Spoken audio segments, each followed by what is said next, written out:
場所？そう。どこですか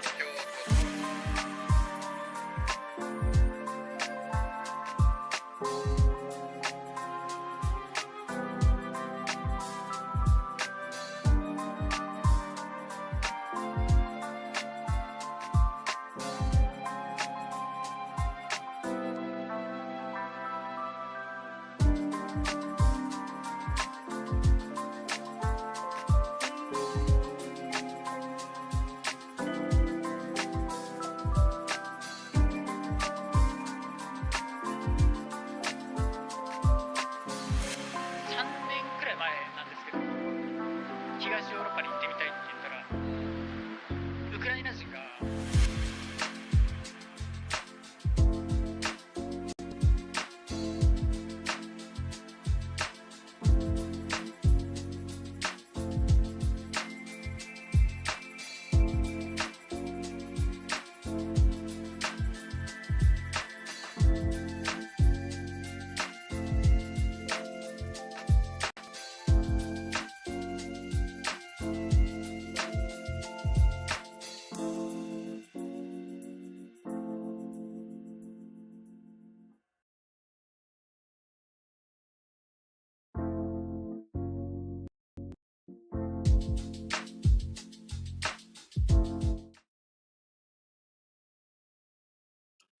What it do, what it do, what it do, what it do, what it do. It's your player partner Ziggy 2 times, man. We back at it again with a Coffee and Blunts morning show. This is the news edition. So we got some news here, man. It's gonna be political news, celebrity news. We'll be commentating on all of it, reaction video to all of that. We got let's start off with the sad shit first. I ain't even gonna flex, man, because there was some kind of terrorist attack or something like that going on out there in Colorado. We'll start off with that, and we're gonna end off with some lighthearted shit, man. Hopefully, we can get some something cool out of it. But either way, though, man, we up in here today, man. We're gonna do this thing, coffee and blunts, man. We got the blunt already. Well, this is a piece of blunt from last night, but got a blunt over here already. You already know we got the cup of Joe. Get that quick sip. Quick sip, good. Quick sip, good. Okay, so like I said, man, we finna get up in this thing. You know, we don't like to wait around, man. We like to use our time the best way possible. The best way possible. All right, y'all. We also on YouTube today. So say hi to all the YouTube folks, man. You know how that go with this. YouTube people too strict for me sometimes, so I don't get a chance to actually kick it on here like I want to. I used to do the edited videos on YouTube, man. That shit used to be bomb. Used to be bomb. Not so much anymore.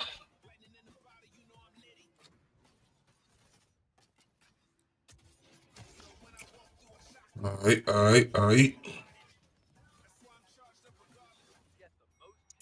We up in that bit. Lagging a little bit, but we up in this bitch. Good Monday morning. Thank you so much for being with us.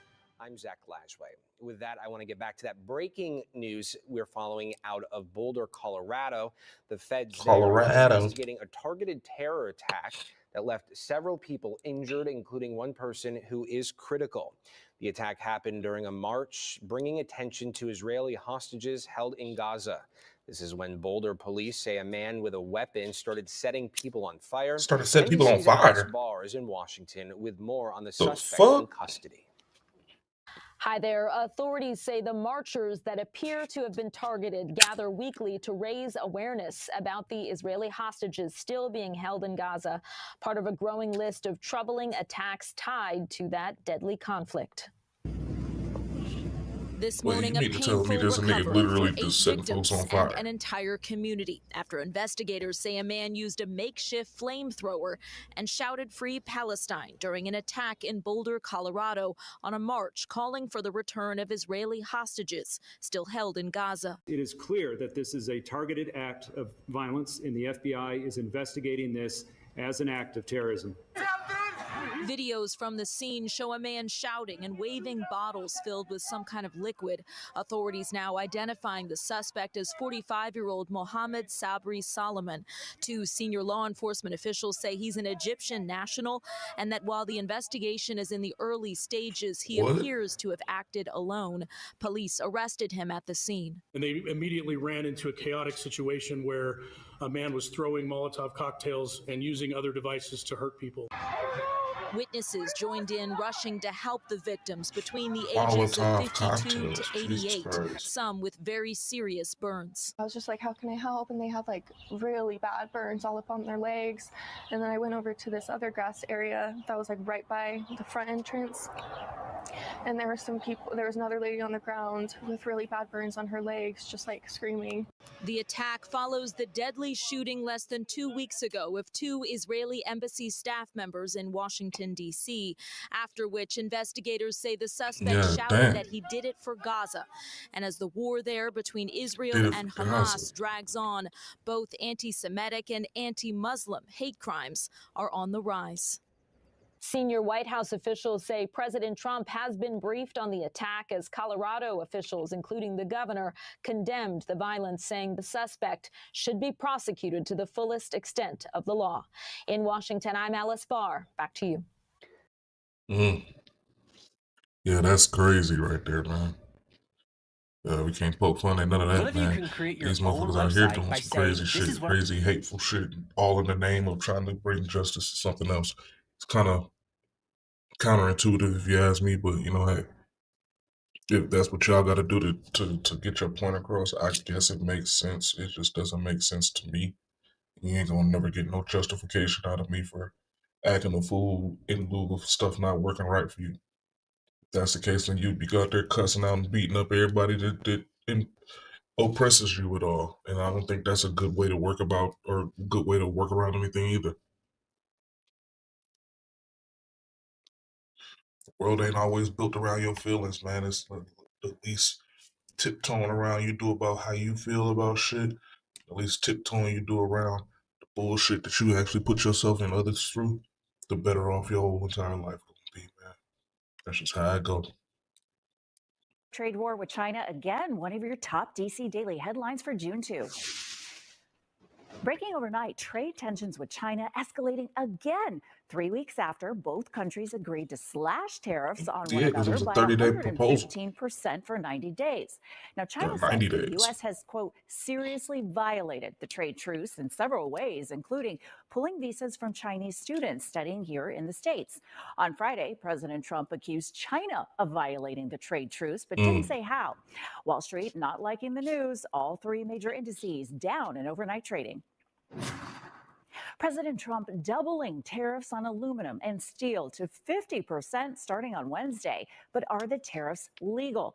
Last week, a U.S. trade court said no, because the Constitution puts Congress in charge of commerce. Then an appeals court put that ruling on hold for now. Several states, including Arizona, Minnesota, and Illinois, that sued over the tariffs have until Thursday to argue against the pause that allows the tariffs to stay.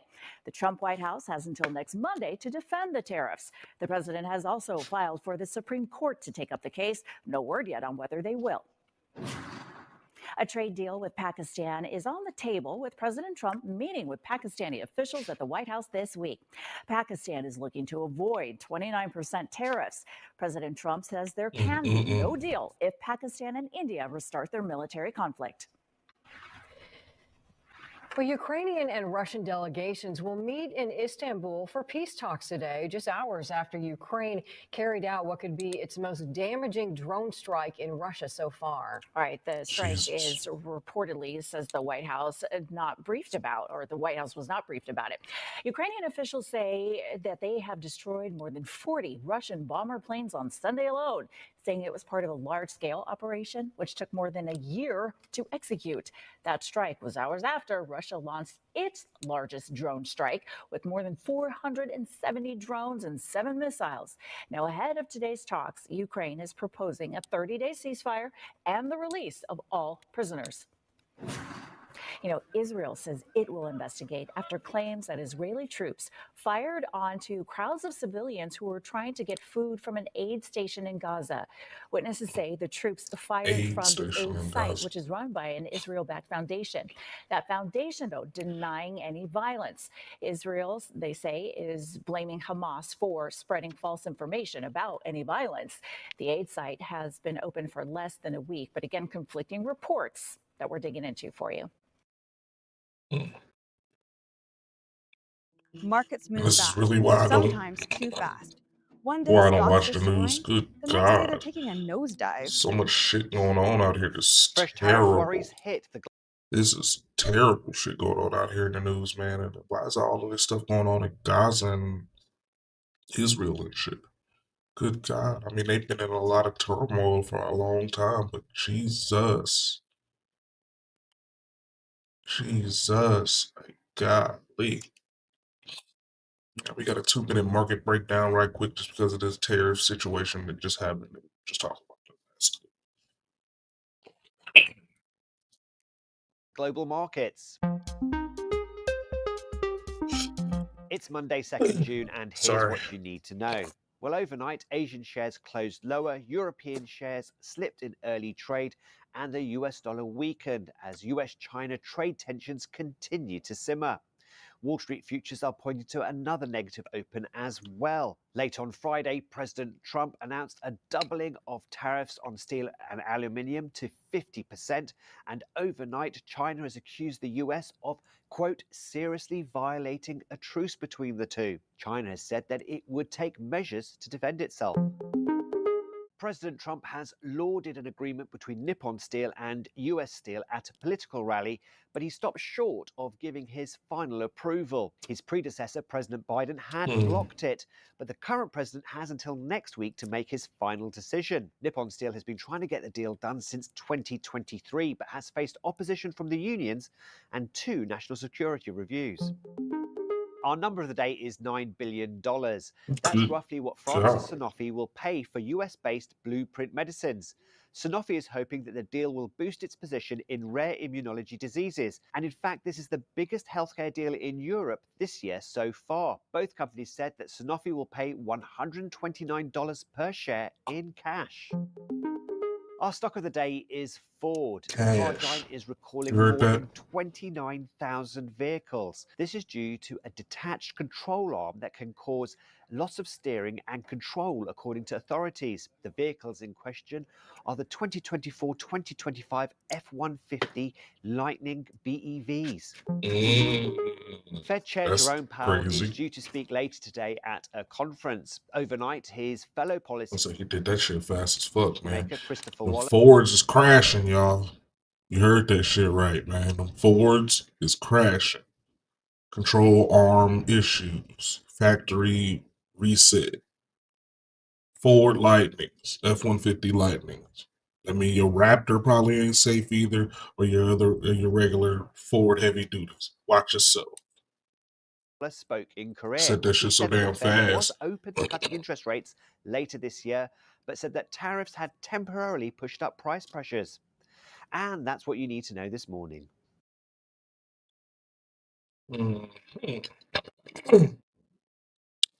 Okay. So that's it for the serious news. Good God, that shit right there was damn near about to kill me. That shit's so damn depressing, man. Stay away from the real news.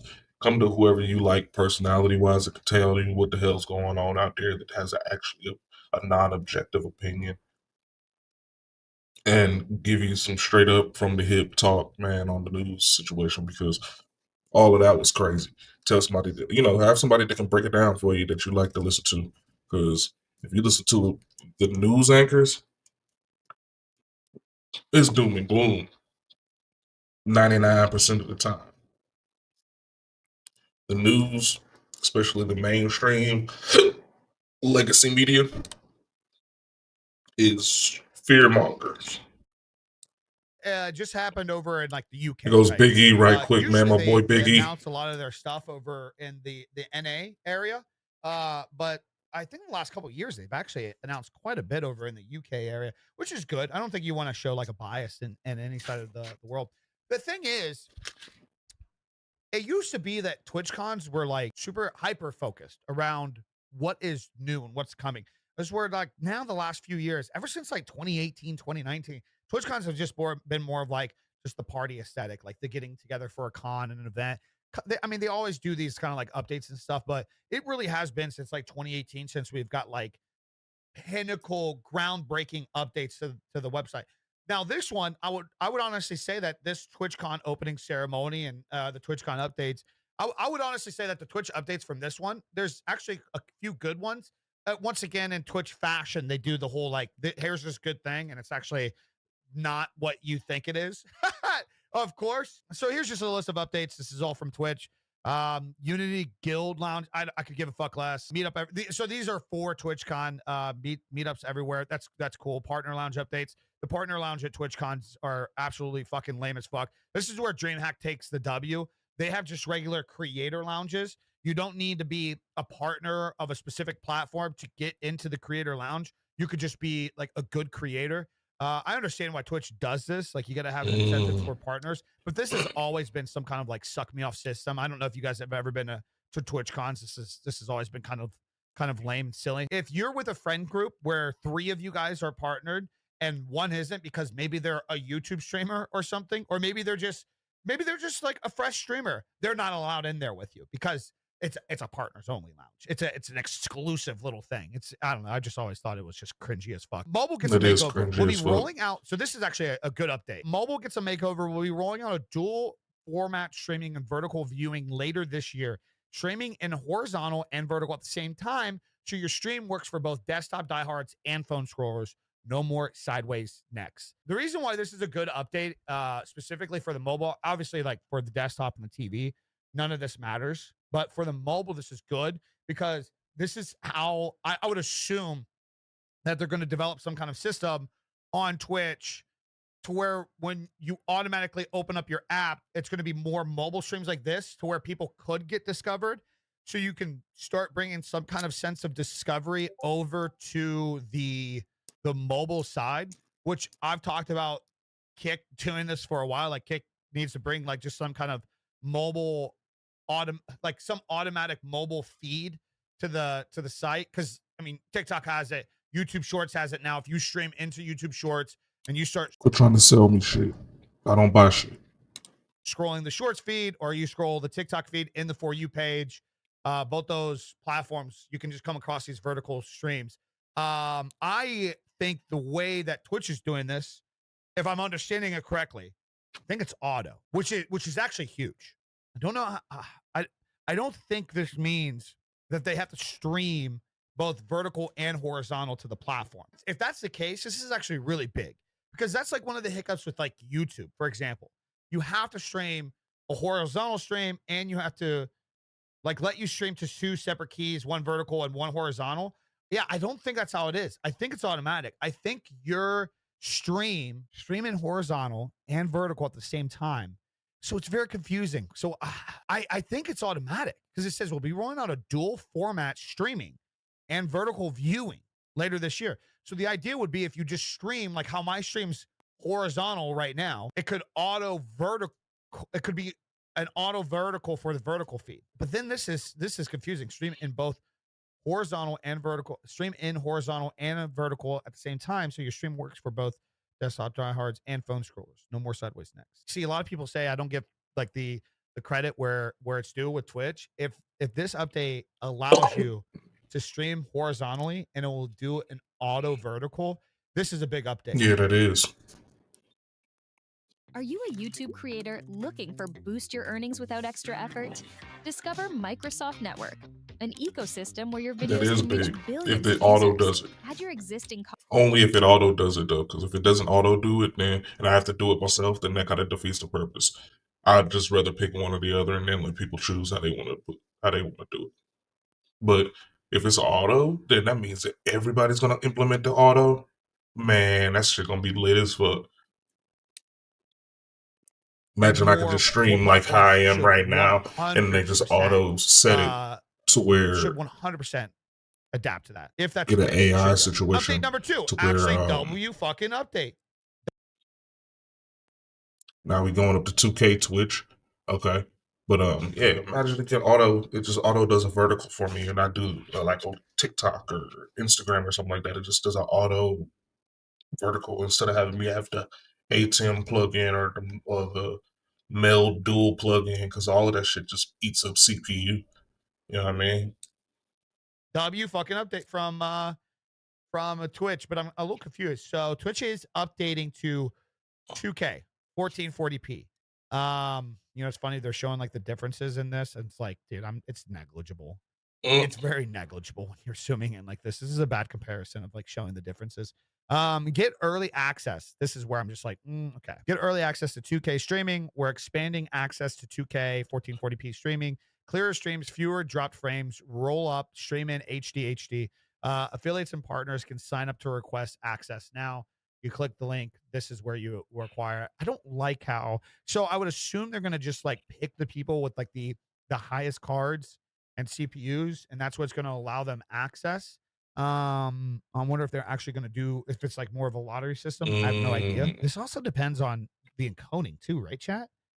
I think the bitrate is low for it though, right? Yeah, I think it's still like, I thought they were upping it from 6K to, you're still going to be able to, you still have to do like what? At least 10,000 bitrate for 60 FPS, right? Twitch is barely a For 60 6,000. FPS, 1440, like that's like minimum, right? I think on YouTube we ran 1350 was like a good sweet spot for us. 13,500 was like the range that we did for 1440. So if they don't up the bit rate, there's really not going to be any point for it, because it's going to just tank the quality anyways. I mean, it's like one of those things where it's like, it's a great, this is what I meant. This is like one of those updates. It's a great update, but it's like, it's disguised as a good update, but it's still in beta. We don't know when it's going public. We don't know how they're picking people. We're expanding access. It's not that it's here, but it's articulated that, hey, 2K is now, everybody's talking about how like 2K is now, 1440p is now available on Twitch, but it's not. Not everybody can just stream 1440. And it's like, there's things that we just don't know about it yet, neither. Here it is. They are increasing the bit rate from 6 to 7.5 for users using an enhanced broadcasting. But this doesn't make sense. System requirements for optimal. Yeah. Is this their system requirement? Are they gonna? So I'm so confused. They're increasing the bit rate from 6 to 7.5. I don't think any of this is official yet. They cannot. That can't be true. If they're gonna do 1440p, they're gonna have to allow up to like 20 meg, maybe a 15 cap, but like 7.5 just will not do. I thought they raised this to 8K for everybody. There's no way it's only 6K. Guess again, motherfucker. What are you doing? I think on Kick I run 9,000. So 2K is coming. Little shit, little unannounced yet. Like we're not too clear on some shit. That's a W. If it's Sorry for that right, lag again, spike, y'all. I don't know what happened. It is Twitch a kicking YouTube look good, is a but W. Twitch got a hard lag Credit where spike. it's due. If it's going to be hidden behind shit, if it's not going to actually be accessed for a while, if it's not going to have the ability to actually stream the bits that would allow it, it's not that good of an update. Doesn't matter. It's not here. It's not available to. It's not available to streamers. Why do we like? Everybody talks about me hating on Twitch all the time. Why do motherfuckers cockrat? We're not even like we don't even see these updates yet. They're not even here, and you're like, oh my god, it's finally here. It's not though.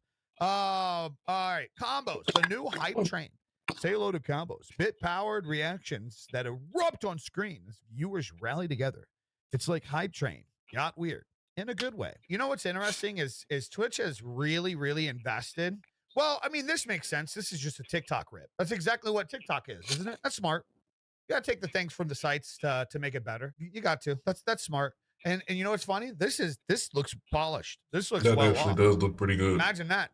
Twitch is definitely going to polish off the things that involve, money transactions on the site. Hey man, him and the monetization of Twitch is funny as hell. He go rip him every time. Imagine that. The thing that involves like people paying for bits and taking them getting cuts and shit. Of course they're gonna make sure that is launched. 1440p, nah, they're gonna do a rollout beta. Platform's been out for 17 years. They still don't have 1440p. But yeah, That's going to take some time. Even though they're announcing it, it's going to take some time. But hey, this new bits feature, that's going to be launched instantly. And once again, and another one, and another one. Run your own sub promos. Coming soon. This is still coming soon. Streamers can launch their own gift sub promotion. Partnerversary, Cat's birthday, Horror Night, run it. So what's the back end look like? Activate a 35% discount on 5 or more gift subscriptions for 12 hours. Explanation of the discount start. Is there a cutoff? Is there amount of time that you can have this? This is a good idea. This is this is one thing that Twitch does very well. But again, it's kind of like the bits thing. Twitch does a very good job at producing the excitement to give more money. I would like to see other platforms like YouTube, for example, integrate that. Gifting memberships is not like very encouraged. I argued a while ago, which I think they might have started launching this to some people, but I argued like a while ago that YouTube would have a huge benefit if they with like memberships, if they allowed creators to give away X amount of memberships for free a month to encourage people to participate in it, and then you build up the excitement around it. You get people involved with it. You get people understanding what it is. Twitch has always done an amazing job at encouraging people through like September, right? I think it is, to like having like the discounts and shit. I think this is a good idea. I really do. That would work. Yeah, it would work really well. I agree, and I'm not even into the monetization I think part. Twitch, it's like we can never disagree with that. Twitch has always done a fantastic job at I just want to get to the point where advertising people and can sub if they articulating want a to. reason for people not. to gift to the community, giving them If you more want to incentive. sub, you can. If you want to gift, you Especially with can. the different I'm not tiers of subs and stuff. Just begging or recently, I paying just them asked for for none of that that shit. over on Kick. I'd like to see them to where we could change our stuff. So 12-hour, so it locks in for 12-hour, your promotional balance, 6 tokens. Enable discount promotions in your channel for a limited time, and these promotions, the discount revenue split between you and Twitch per your sub. Well, that's good. That's good. That's good. That Twitch. I actually like that. If it's 35% off of $25, 5 times 5. So whatever 35% is from $25, essentially at that rate, Twitch is saying we'll split that with you. I was worried that Twitch was going to do the sneaky and basically say you're going to cover the $35 discount. Right. 35% That discount. would make In all sense in the honesty, business sense. Twitch could 100% for like the idea of promotions, since this is a But capped time frame, and I'm sure it's going to have a cooldown period. Twitch could just eat the cost and like allow this person to actually celebrate. They really don't have to continue to do 50% on this. So they could, in theory, celebrate with this. Well, I guess technically speaking, it's a cheaper purchase of the gifted subs. It's still the same concept. Essentially, you're still just going to split the amount with Twitch, and somebody's got to eat the cost. I'm just glad that they're not just charging the creator, because that seems like what they would actually do. A limited time offer, get 35% off of 5 or more gifted. It's very crucial to understand that it's 5 or more gifted subs at a time. But that, guys, that's a W update. Yeah, it's always a small it's print, kind of though, whack, right? but It's always hey, a small print. like I said, you spend a actually thought that dub they would on be a like, gifted well, sub. since you're That's the 1 one month, one engaging time, it, the discount's got to come out and then the between discount you. come. So on $25, if you're going to earn $12.50, you got to cover the 35%. It's nice that they're actually splitting that. That's a W. I'd like to see, it's the same thing on Kick. I'd like to see incentivizing for discounts.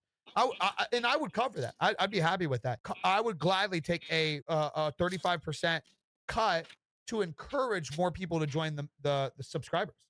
I'd 100% do that. You'd be silly not to. Mm-hmm. You'd be silly not to. You still gain in the long run. See, share chat on mobile will soon be a standalone function and not anchored to guest star usage. That's good. A lot of that shit is just you know what sucks about this type of shit? The shared chat thing and the shared like number stuff is it makes it extremely easy to hide view botting, by the way. And of course when it's on Twitch, nobody gives a fuck. I don't know how far you've gotten with their updates, but I love how a few of them were directly because of Kick doing something first. Yeah, you're talking about the one, right? Twitch appears to be making new categories based on events. Historically, you stream from conventions like DreamCon, for events like Summer Games Fest, etc. in IRL, just chatting or special events. But now they have their own categories. Ooh, this is crazy. Yeah, Kick has had this for a while now.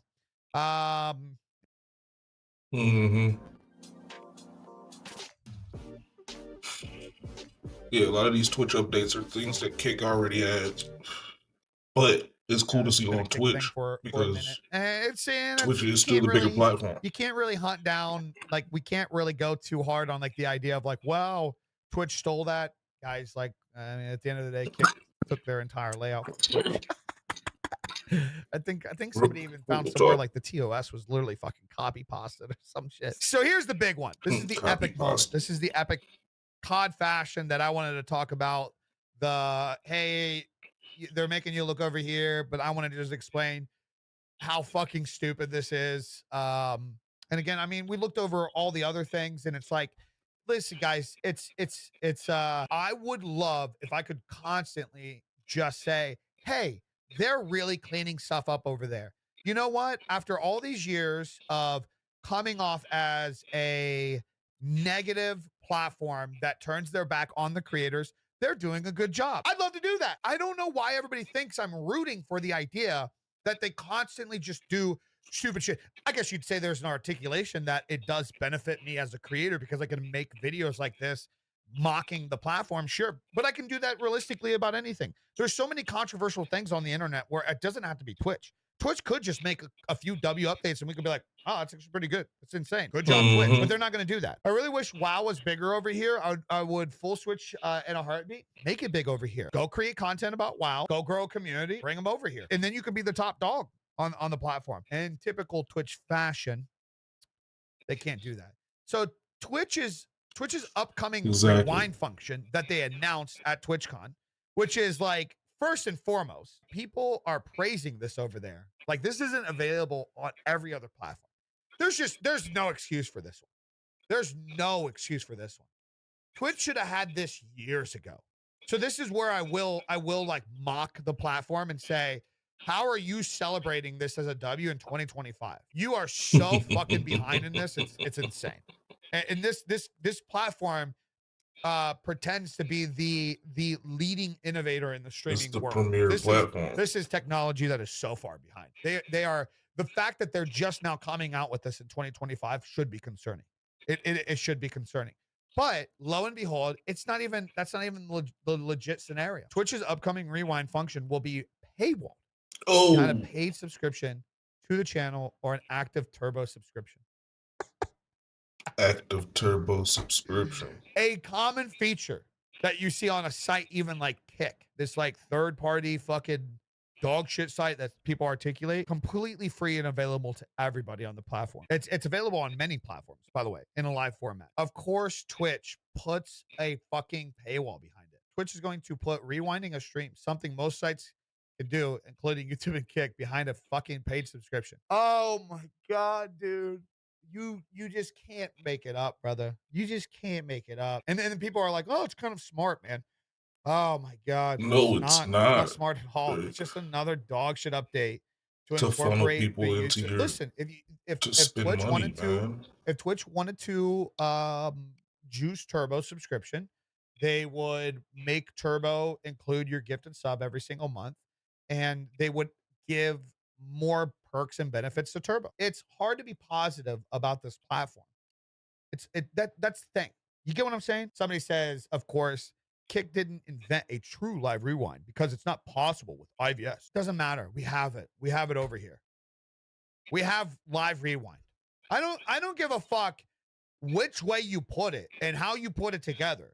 On Kick, I can go to my Kick stream. I don't care if you do this and it's not technically you're in the live stream. I don't give a fuck. Don't care. I can on Kick go back and watch the stream. Period. End up. Who the fuck cares? The only thing I like is the vertical mobile update. Looks to be more friendly. That's a W update. Guys, again, half these updates are articulated. If they were all legitimate updates, they're good updates. Right, Even right. Some of the ones are pretty good. The idea gifting that one you can and run the full a and discounted the gifting event, dual- that's a huge update. That giving the Yeah, creator that's the dope. control of that, Both that of is those a are dope. good update. That's a W update. W update Twitch. You heard it here, folks. W update Twitch. We love it. We love it. Kick, YouTube, let me run promotions to encourage the viewers to want to gift more. Abso-fucking-lutely. Great shit. Good job, Twitch. Half these fucking updates are not even here yet. They're announced at this event like That they're would be dope, on too. Twitch. We don't If you even know did when want they're to give, coming to if you Twitch. wanted to give And big, then you can one get of a the big discount, but I updates still did. to the platform, Yeah. just being able to simply rewind your stream. It's behind a fucking paywall. So while Twitch will give you 2 steps forward, they fucking shove their dick down your throat and send you fucking 10 steps back. You can be mad at me all you want. That's just how they fucking roll. Is what it is.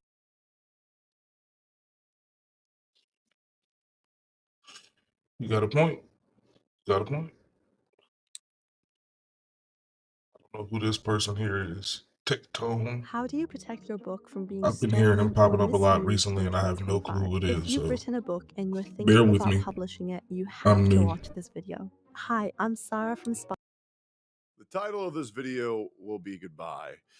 And that certain goodbye is to Twitch. Not because I'm leaving the platform, due to the fact that the exclusivity is now, with 100% of certainty, never coming back. And the reason why this is, well, to be honest, quite a lot of things. I think the direction of Twitch is going downhill and further downhill and further downhill every single second that this platform is still up. And for a while there, I was thinking maybe I should leave Twitch entirely. No, I'm not going to do that. Instead, today at 9 a.m. CST, I will now be streaming on YouTube, Twitch, Kick, and Twitter all at the same day, every single day at 9 a.m. CST. Hey, 3 hours before Asmongold. The Asmongold pre-show. I'm not beating the allegations, I know. But the reason why I'm doing all of this, well, let me explain. The reason why I originally thought I was going to leave Twitch was because the platform was getting worse. They were allowing people like Hassan to get away with promoting terrorism at every opportunity they possibly can, which obviously deeply offends me as an American. And so I thought, you know what? I'll leave. I'll leave because I don't support what this platform represents. But the more I thought about it, the more I realized that makes no sense. I want to be here as a constant reminder of the wrongdoing of what they did to me and every other streamer. If I stop streaming on Twitch, that's when they'll forget. That's when they're allowed to move on. And I'm not going to let them move on. Absolutely not. I will be the constant reminder that they fucked up and they started this. And I returned and continued this to the point now where Asmongold is now multi-streaming. And guys, guess who's the guy who told him to multi-stream? And guess who's the guy who showed him how good it was for even me? Asmongold and I had a brief conversation once I got banned on Twitch, and I showed him my analytics for how much I popped off. My first stream on YouTube, 9,000 views. My second stream on YouTube, 11,000 views. And those are active viewers, by the way. A peak at 9,000 viewers, a peak at 11,000 viewers. My next stream, 12.2 thousand viewers. Once I got banned for 2 weeks for calling a fat fuck fat, I streamed on YouTube. And it's crazy after seeing me get 9,000 viewers, 11,000 viewers, 12,000 viewers. Suddenly Twitch changed their tune. And how interesting that is. The Kick guys have been talking to me for a while. They've talked to me for quite a while, probably about 10, 11, maybe even 12 months. And they've always been kind with me. And they said, whenever you're ready to take the leap, we would happily help you onboard into our partner program. I, too, have received no signing bonus. I am merely part of the partner program because I believe in the platform so much, I don't feel like I need a signing bonus. I truly don't. And whether you want to acknowledge it or not, Kick used to be 0% of Twitch's total viewership. And since it's been around for a little over 2 years, it's already at 25% of Twitch's active user base. And it's only going up while Twitch is stagnating. I want Twitch to know that they no longer have the power to bully streamers. Mm-hmm. They no longer have the ability to pick and choose who they're going to enforce their TOS. Every single time they ban me or anybody else from here until the end of time.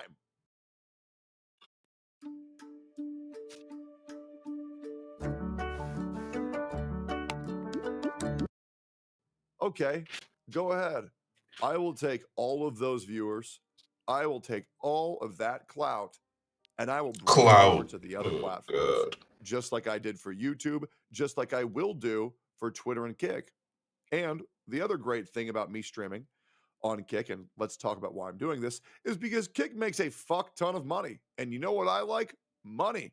You want to know why? Because money's hard as fuck to get. And I'm trying to make as much money as I possibly can before I fall the fuck off, which, to be honest, let's be real, that ain't going to happen. But Kick pays a lot of fucking money. Their partner program is great, and I'm hoping to God, if there's any other streamer, and yes, I mean any other streamer watching this, you are wasting your time, you are wasting your effort, not getting an additional platform's viewership eyes on you. Mm-hmm. Why are you waiting? Why are you doing nothing? Why are you streaming on Twitch when you know the only reason why you have viewers is because you brought your YouTube viewers over to Twitch? There's no reason. You're wasting your time, and I mean this genuinely. Any streamer who wants help multi-streaming, you can DM me personally. Now, I will say, I want you to have more than 300 viewers because I can't help everybody. But I am going to set forth a precedent where I guarantee you, in the next 6 months, everybody in the gacha space is going to be multi-streaming. To YouTube, to Kick, to Twitch, all at the same time. And I'm going to make sure that this monopoly that they have no longer exists. The fact that streamers like Lucy Pyre got banned for showing a little bit too much hip in the hot tub section, while these OnlyFans whores are doing the exact same thing with no punishment, while Hassan is calling for the death of a senator, receiving nothing. This shit is a joke. I've been on Twitch for 6.5 years, and I love Twitch, and I'm not going anywhere, and I will remain on there until I get permanently banned, which, by the way, there are 3 days left until it's been a month since I was warned that I would be permanently banned, if memory serves me correctly. It might be 5 days. And I'll be damned if I let Twitch fuck me over like that, because they're a little bit angry that I'm merely going live telling the truth. Yeah, fucking right. The other big reason why I'm going to be streaming on X is actually directly because of Asmongold.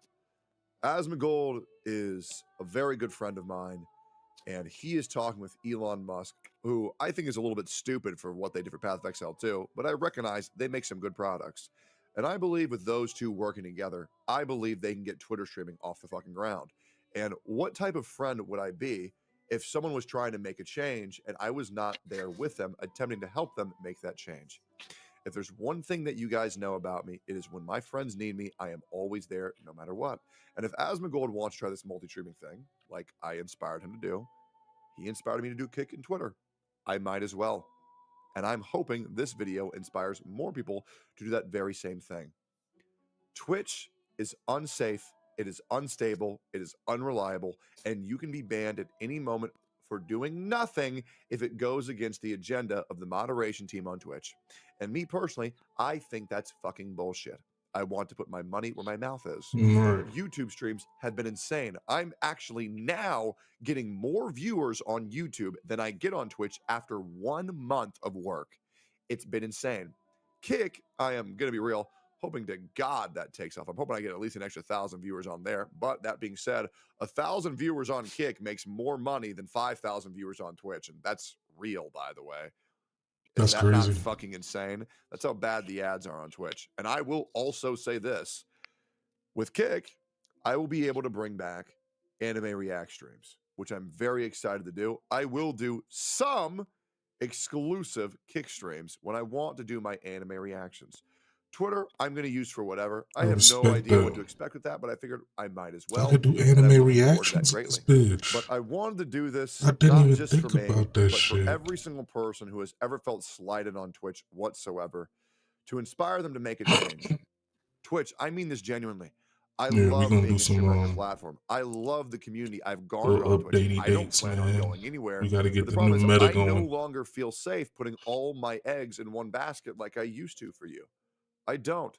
Because Yeah, you I feel can't like now I at can this be point, banned at man. any second These just folks because be. you've grown tired of me. Mm-hmm. And I'll be real, I'm good. I've been betrayed enough in this life. I don't feel like dealing with that shit again, especially from a fucking corporation.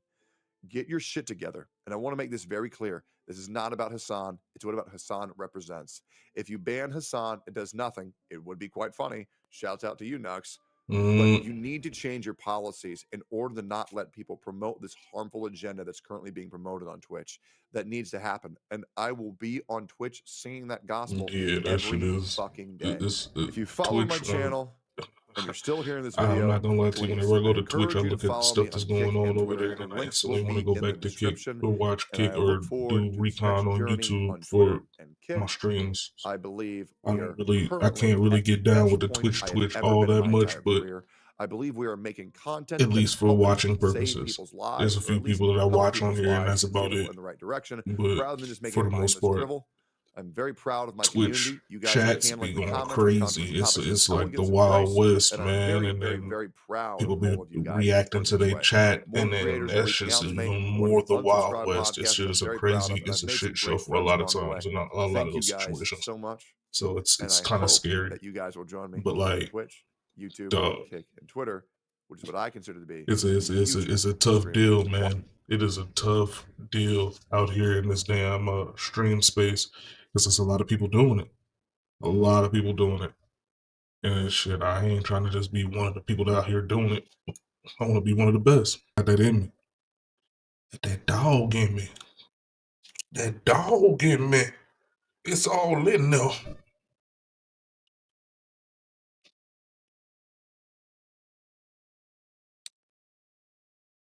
Oh man, look like I might froze up. Are we still here? Feel like we're still in here, man, but we froze. Froze like a fool. Yeah. We are. It's all good though. We in it bit. We in it bit. We don't do no ad. We don't do no ads. Hello, Spinderella. Froze. Spinderella. Froze for a little minute. But we don't do no Don't play them, ads. Spinderella. It's Klarna. We had a thing. I'm a little Remember? choppy, man. A I thing. see You it. said you was gonna pay me back. You promised 4 easy payments. 4 of them. Where you at? I did make a payment. I just made 1, but that's still effort. You know what? I believed in you. You went and see Beyonce with my money, went to Cancun, and you had the nerve to go get you a Gucci belt and a purse. And you act like I don't even exist. Was any of it even real? I mean, I already did all the stuff. I seen Beyonce. I took the flights. What do you want me to do? Return the memories? I don't got no receipt. I'm sorry, but I just don't have it. Have you not seen this economy? You knew I was broke when you met me. Spinderella. It's people like you. You that knew I broke was me. broke when you met me. Now I'm in the red. Thought you was a better woman than that, Spinderella. Why the f didn't y'all pay back y'all Klarna debt? Am I the only one that's trying to keep them in business? Right. Are y'all dead right now? I use Klarna for all kind of shit. Pissed off, okay? Not food and shit though. Was she the only one paying Klarna back? Maybe. I usually do it for like $200+ All the jokes contain purchases. true stuff. Sometimes I'm just Anyway, like Klarna is doing reporting a that. $136 I don't know. million loss. No, I just want to ask, what did we think was going I to ain't happen? got no reason behind Now, it. I be according having to the money to buy it, CNBC, but shit, I just be Klarna doing doubles it. losses in first quarter as But I pay them. IPO I be remains paying on them. hold. I And if gotta we do the just auto keep draft, all reading that the shit. key points here, you know, the fine print, it says here, Klarna says its net loss for the first 3 months of 2025 totaled $99 million. Significantly what? Significantly worse than the $47 million loss it reported a year ago. And you might be thinking, why is Klarna reporting such a large number of losses this year? Well, Klarna actually said it was due to several one-off costs related to depreciation, share-based payments, and reconstructing. And it goes on to say it comes as Klarna remains in pause regarding a highly anticipated U.S. IPO that was set to value the company at over $15 billion.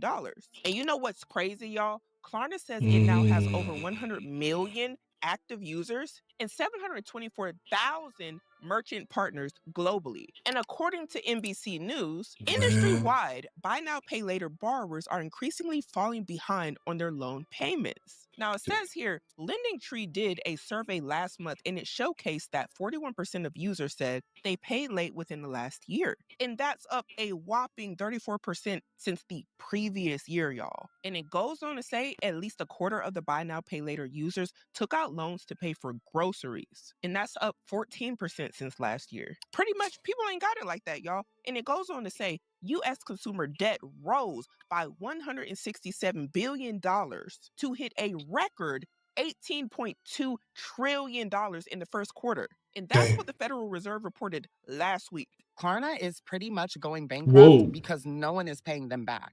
Like they have a record Whoa. high number of Those users on the voices. platform. They have 100 million Wow. users. But at the same time, no one is paying them back. So they literally reported $136 million of unpaid debt. Like $136 million that people are just not paying back and they're just, you know, saying Ooh, "F it." those And now voices. Klarna is at a major loss. Ooh. Even though they have a record high number of users on the platform, there's more users who are just not It's paying not that fit in back. the And that's because face. you guys are letting people finance groceries and finance DoorDash orders. Like that ass though. Sometimes trying to find the Like perfect when I way to seen them doing that and it made my damn allotment money go up like so much, that's when I started playing around with that shit for real. Before that, I didn't care. And I feel like people are seeing that I and didn't being care at like, well, all. actually, if I just do my biggest one right now and then not pay you guys back, I actually am just not going to have to pay you guys back. And then I don't know how much people actually care about things affecting their credit. They don't. Like, I don't even think they're thinking like, oh, yeah, like this is going to affect whatever, blah, blah, blah, blah, blah. I just Yeah. think people are like, whatever, I'm running off on the plug right now. Like, literally, people are running off on the plug. Dead ass with Klarna. They said, actually, yeah, I agree to all your terms and uses and all that. And they get their loan and they say, yeah, but I'm not paying you back. Like, honestly, with inflation and how shit is really set up, how is that gonna work anyway? Oh, well, Klarna, we will see. Y'all really scammed Klarna. Right. They're $136 million poorer. Now, I wanted to point out something. Even in the first video, there was on the screen, it said Klarna was going bankrupt or something. He even said they're going bankrupt. And when it was funny, while I was trying to research, are they going bankrupt? Guess who we see? It's the same person we just seen in the last video. Anyways, this is according to the tab, and it Wow. says here, is Klarna really going bankrupt and shutting down? And it says here TikTok is being flooded with videos saying that the payment service Klarna is being shut down and people are going into panic mode. Not my paying for it. And the question of the day, is Klarna in fact going bankrupt? For all y'all Klarna Mafia people out there, y'all can take a breath because it says here in the black and white, no, Klarna is not going bankrupt. In fact, a Klarna spokesperson told the tab the company is actually very financially healthy. That's according to them, not me. Go fight with them or join the army.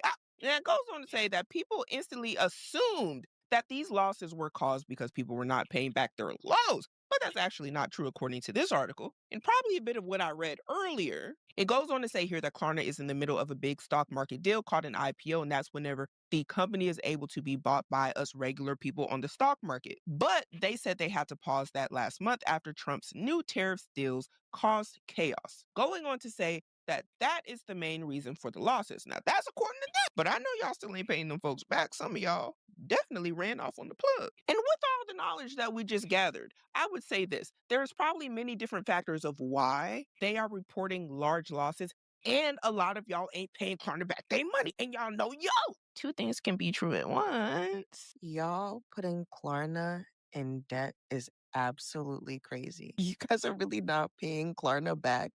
Like, so y'all are really buying shit and just dead ass saying, F it, I'm not gonna pay the balance back. Yeah, a lot Like, do y'all not worry about y'all credit scores? Like, No. I'm so confused. I I'd be saw this concerned as coming fuck as about my soon as credit they score said and I I already could use bought my own Klarna for crib. Like you DoorDash, can't buy a you crib could that use bad. Klarna for groceries. I was like, oh no. I'm like, y'all are giving these people an inch and they're gonna take a mile. They will. I know what Klarna was trying to do, and I know it's because of how the economy is right now. So they're like, let's help these people out, but y'all can't help these people out. They're going to take Why are they? advantage. Okay, don't ever get it misconstrued that Klarna is ever here to help y'all out. I don't know Right. what y'all think this is. Klarna is not your bestie. They are not your confidant. They do not love you. Right. They are a Business. I'm sorry, let me say that proper. They are a proper functioning business in the line of making money and Right. making profits. Like right now, I don't know, like they got a lot going on, but don't get it messed up.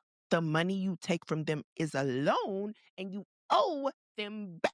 And if you don't pay them on time, which according to what we just read, a lot of y'all ain't paying. A lot of y'all ain't got the And it's money. gonna A get lot of hit on y'all y'all are credit, using more and more debt and year there's after gonna be year. a So if credit you're not making the payments on time, they're going to collect company. fees off of y'all. And I'm Exactly. not about to argue with y'all about the interest and the fees because I already showed y'all the black and white in other videos for all the Klarna lovers out there that was like, oh, no, they looking out. They love me.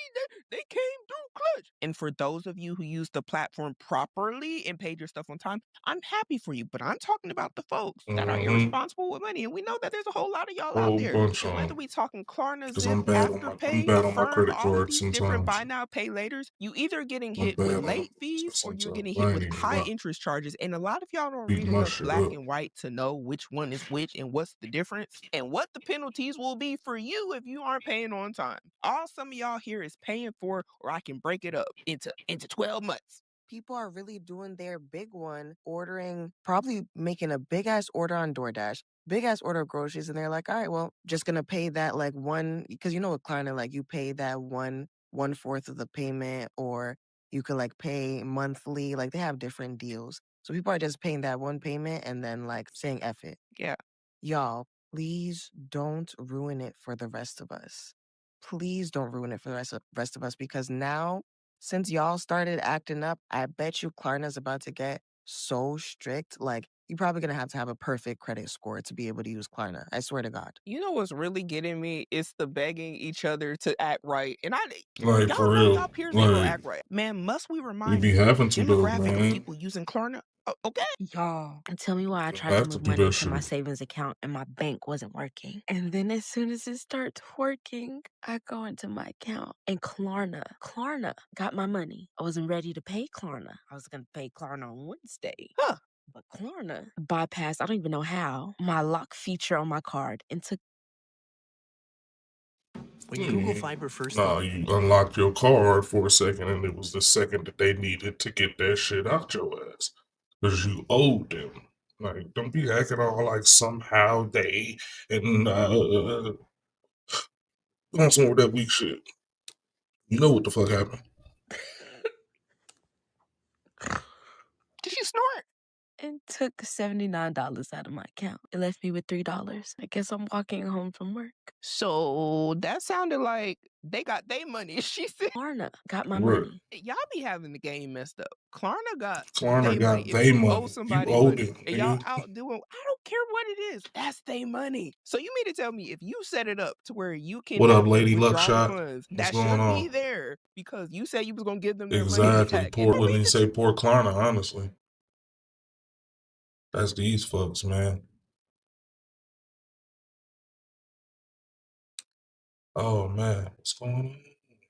Terms and conditions, like that's the Low first off. latency Was you gonna toggle. pay him back? Yes or no? Or was that about to be a late payment? Or was that Yeah, gonna man, be? my shit I'm gonna been get to it. lagging. I need to Klarna is currently in reset debt my for joint after this $136 damn million stream. because people aren't paying them back. And the only thing I got to say about this is it's a recession. Stuff high. Y'all really thought these folks How you gonna pay doing y'all today, back? though? They can barely afford to pay for groceries. So how you thought they Yeah, I gonna mean, pay y'all I'm money a back? very Lord avid have mercy. user of Klarna, but I use it for, Long term, I don't big know how this is purchases gonna work sometimes. unless, and I'm not But gonna it's lie, I like, don't see how else this is sustainable unless they yeah, are picking they're up and this protected because actually it's ends all up in their going on people's TOS. credit reports. It Maybe should it be is some fine absolutely print no because I ain't reason looked at deep all enough. But I know for a them lot to of people not, say they like Klarna because they're like, oh, it's you know what I'm non-invasive. They saying? don't really do a hard credit check. They don't care about my credit score. They just give me the money. Like I've when I even want to heard people say bullshit and that go they get buy a an whole bunch of increase in the Amazon amount they're shit or able to something borrow like that, from I'll go do it Klarna on because Klarna they make and all then their just pay payments on 2 time payments up and quick in as fuck. full. That Now, let's payment, the just say first for all one the and Klarna the lovers out there second that one are or like, something like that, oh, and no, then just Klarna be like, doesn't all right, charge fuck it. interest. You only And then get just let it charged a auto late fee. draft Okay, whenever the fuck it let's wants just to for the say that rest of y'all it. are getting But charged like late these folks fees up here if you don't doing the make your month payments on hold, time. the And a lot month of people will say, payout hey, for I'm not 12 making,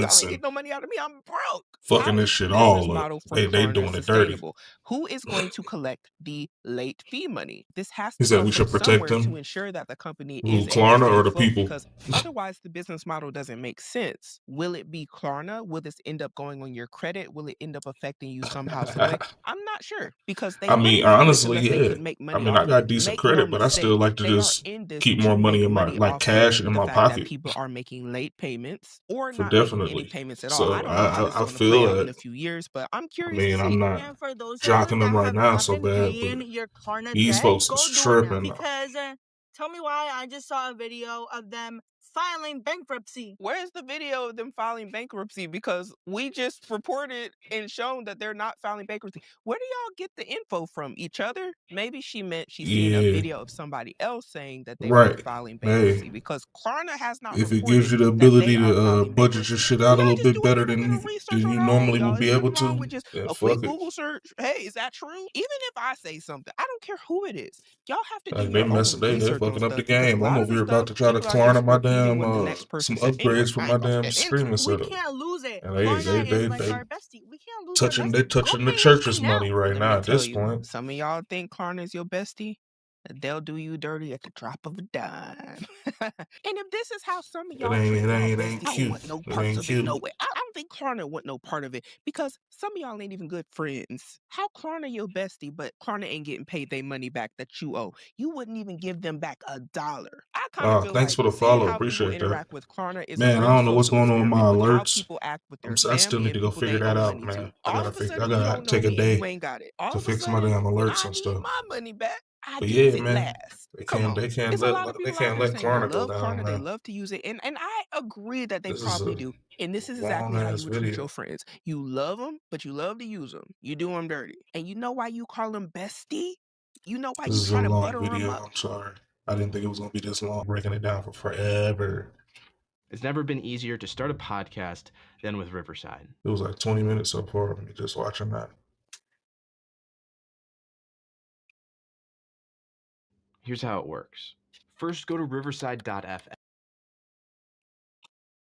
Oh, you talking about the little bot joints? True. And open an Yeah. account. And then you'll be able to capture high quality Oh yeah, I need to do that on both to be honest with you, because Twitch is bad about it too. video. Twitch bots will say hi just like he said, and then come on in and If just you start haven't talking heard, there's a shit. new report from Google and YouTube that I'm lagging bad. What did I do? reveals why some YouTube channels grow, why others do not. The truth is, the YouTube growth landscape has been massively changing Damn, I in had 2025 and really over the last year. And if you think that success on YouTube is about True that. perfect lighting, Appreciate it. perfect presentation, or having fancy equipment, think again. This report reveals some pretty surprising insights about what really Good look. matters after I serving appreciate that. thousands of consumers Actually, I of think I content. can do that And you now and I anyways, can right? benefit from that information for our own channels, whether you're just starting, whether you want to grow faster, or maybe you hit a plateau. In this video, we're going to be covering 6 insights from this report that you can immediately apply to get better results Oh on your no, I next can't do it video. on the whatchamacallit thing. Welcome to the Think Media Podcast. I My can name is do it Sean on Cannell, your guide to in building the a actual profitable box. YouTube channel. And today we are talking about this study called Why We Watch Beyond the Frame, How Viewers Perceive Content But yeah, Quality. appreciate that, Lady So Luck. Google did a study of Appreciate thousands that. of consumers, and they figured Really out, do. what do people really want to see in videos? Now, Followers in on the today's chat. episode, we're covering 6 of the insights. And this is actually going to be a 3-part series because there's so much in this report, which I'll link up in the show notes.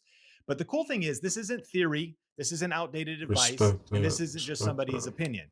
I have grown Just multiple toggle channels you out. personally, Just got to like get 3 you out silver there. play buttons and a gold play button, but things also change over the years. So hopefully you're listening to advice on YouTube from a place of authority, but there's also something about having like real data and not just people putting stuff out there for clickbait and stuff like that. So let's get into number 1.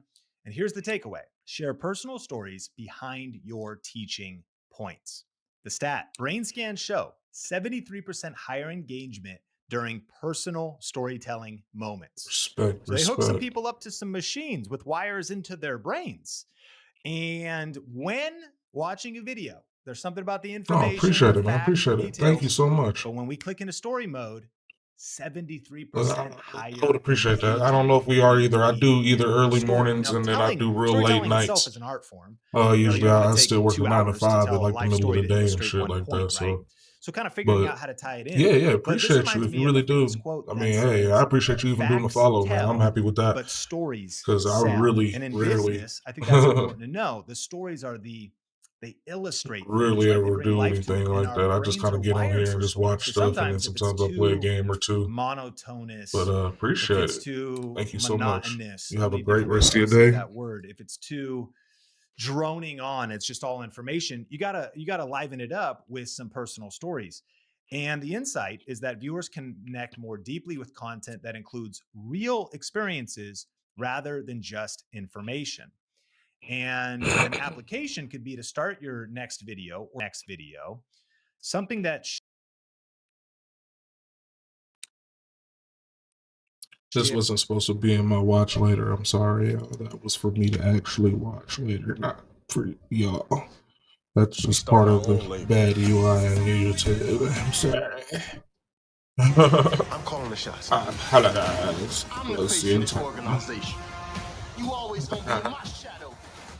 One of these days, I'm gonna actually have enough money to get these What is the low amount of early interest in the to get 2025 NBA draft YouTube say about the state Premium, of college hoops so we can in be the ad NIL free and I era? can quit cussing about the So ads. But what shit, does right the now, low amount of cussing about early the interest in ads. the 2025 NBA draft say about the state of college hoops in the NIL era?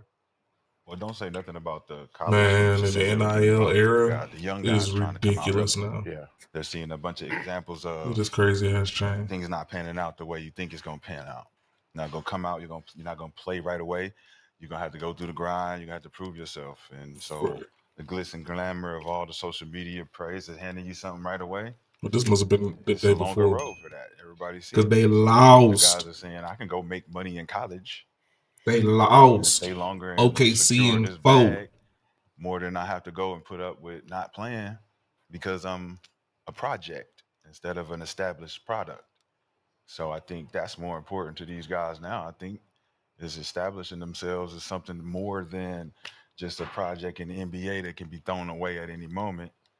Have some type of security. That doesn't look like a And Daytona. has some type of It looks fallback. like So an Invictus, that was what I fought for. I fought but I'm for not guys sure. to be able to have that decision, to be able to go to college to get He's a rather paid, large but person, have so some when I type of see a security Daytona with that it, looks and regular education size with it to against go a along with it. large So person, it's I those think it sometimes helps isn't a college Daytona. hoops for sure. And just looking at it, is it concerning at all just to see that drop If you off? didn't know, There's I been love over 300 watches, players so I'm 2021 before talking about NIL started. watches. That We number love down to watches around 106. here, And when man. you This look is at mock also a drafts, watch channel. Just play. the lottery's full of We're obviously present. everything channel. You guys just ain't ready. Depends on the day. We're gonna swing the I schedule mean, they are around a getting little paid in bit, college though. depending on But when you look at even the first round slots, seems like depending there's a lot on more the opportunity. needs and wants of the community. You said it right there. You're gonna read it one more time, please. What would you like me to read? Start it off again. Read it. The whole thing? Yes. So most loaded draft, Today 106 is players Monday, for isn't early it? entrance 2025 Yeah, NBA it's draft. Monday. Good God. Lowest number of early entrants since This is 2015. So 91 underclassmen entered the draft in 2015. This is different. So 91 in 2015. How many this? How many under? 106 So more underclassmen than 2015. But down from 363 players in 2021. Okay, so more freshmen and sophomores jumped into the portal. So the NIL, well, it's not even NIL, it's the collective. The collective has nothing to do with you being a freshman or sophomore. Them niggas are still leaving. What has changed is seniors. 90% of the draft is usually seniors because they're forced to come out, right? So when you're forced to come out, the only thing you can do is put your name in the draft and try to make a living. So majority of an NBA draft is the senior class because that's the next road for them. So they're forced into it. The reason that the number is down now because those seniors get to go back one more year. So if you look at the landscape of college basketball right now, the guys that their careers is over, they got to go overseas, they get their value now. So now those guys that are 23, 24 years old are worth $2, $3 million. So instead of going into the draft, they can get their year back.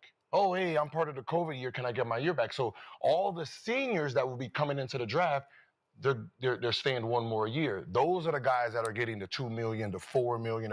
There's a 27-year-old that's on the the USC team, right? Those guys are valued. So the older guys that will end their careers are valued. That's what's coming in.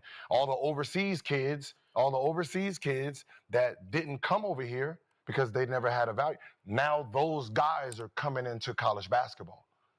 So now you got a whole bunch of guys that are 24, 25 that have been playing pro their whole life. They get eligibility now. So now you got a whole bunch of overseas guys coming into this draft getting paid big money. The freshmen, they're gone. There's not enough money in college basketball that's going to tell a top 10 pick not to come out. The 30th pick, the last pick in the first round, gets a guaranteed $15 million. That's not in college. So the guys that got to go overseas make a couple 200,000, those guys are worth $4 million now. So you're going to stay. What's the numbers again? So 106 early entrants. How many last year? I don't have the number for last year, but Down 2021 was the peak. 27-year-old in 363 college? Of 363 in 2021. So it's down from a peak in 2021. Yep, the peak of 2021, that was right before NIL started, and I think the COVID years are The done. COVID year, so everyone got the Yeah, good luck on extra that. year. Yeah, But this is the last year of the COVID year. It's down 200 and something. Yep. 200. 257 if I did. Do the math Yeah, from we that in that thing 2021 now. peak, which again was pre-NIL. Before You know you get it back. how many of the 100 are underclassmen? 106, the early entrants are all of them. Yeah, that's just the underclassmen entering the draft this year, putting their name. They ain't talking about what I How want many to talk seniors? about, man. How many seniors? How many total seniors? Yeah. Learn how to negotiate. We starting I want to hear the I'm calling the shots now. highest NIL deal versus the highest amount rookie deal. That's what I want to hear, because that is what's going to change the tipping scale, whether these people are getting forced to come out or not. Do for me. I tell my son to do it for you. What? I know it ain't going to be another damn ad, bruh. Come on with the ads, bruh. Come on with the ads, bruh. We don't care about this no more. This nigga done came, man. I'm just kidding, man. Big Meat, you cool, bro. I You like it. cool, Big Meat. Well, I mean, But I'm like, with everybody getting I'm I'm it. talking broke, about baby. I'm broke, baby. Lil I Meat. guess with the standpoint, we've seen coaches do Big this. dog Coach come has a out good and run he in on some tournament. See lame y'all shit. later. I'm going to a bigger school, get a bigger The bag. problem is there's more kids jumping into the portal than there are scholarships. Yeah. So if you don't get in the portal and get the fuck out of there, you stuck. You're done. Because you can't go back to the school that. So here's the real problem. If there's a problem, is these kids have agents. These agents are saying, all right, jump into the portal. Without no guarantee. Without no guarantees from anyone. Right. Right? You thinking you're going to this school and you got this negotiation, somebody else jumped in the portal, took that money, now you're scrambling. So there's a bunch of kids that are in the portal still with nowhere to go. Can't go back to the school. No teams is looking for them. So they're just stuck because they jumped into the portal because it was a hot thing to do. June 8th, I think? I mean, that's the handicap is coming down. So basically everybody that's in the portal right now or who's about to get paid, they got to get all their money before June 8th or it kicks into whatever they're going to get paid next year. So it goes on their salary cap for next year, which everybody knows the salary cap is about $22 million, but it goes off the football deal. So there's going to be a lot of schools that are popping today that's not going to be popping tomorrow because there is a salary cap now. And if you go into a school that's heavy in football, your basketball ass ain't getting shit. So you can be worth $4 million a day, your ass is worth $4 tomorrow from the same school because they're not going to have the money. So you got to eat now. Yeah, I mean, today. I mean, listen. These, some of these girls is going in there getting 100,000. Hey, get it, because it ain't in the W for you right now. yeah, I mean, it's the risk you take. I mean, but it still gives kids an opportunity though to make money, feed your families. But you just got to be more smarter. We just need a union, that's all. Wanted to establish an allegiance and an alliance to protect the athletes in college when they're going through this type of shit. You bring in the agents, you bring in the manipulators, money's gonna go all over the place. So that's what a union should be built for the college athletes. That should probably be the next step for everybody to try to do. to protect these kids from the sharks.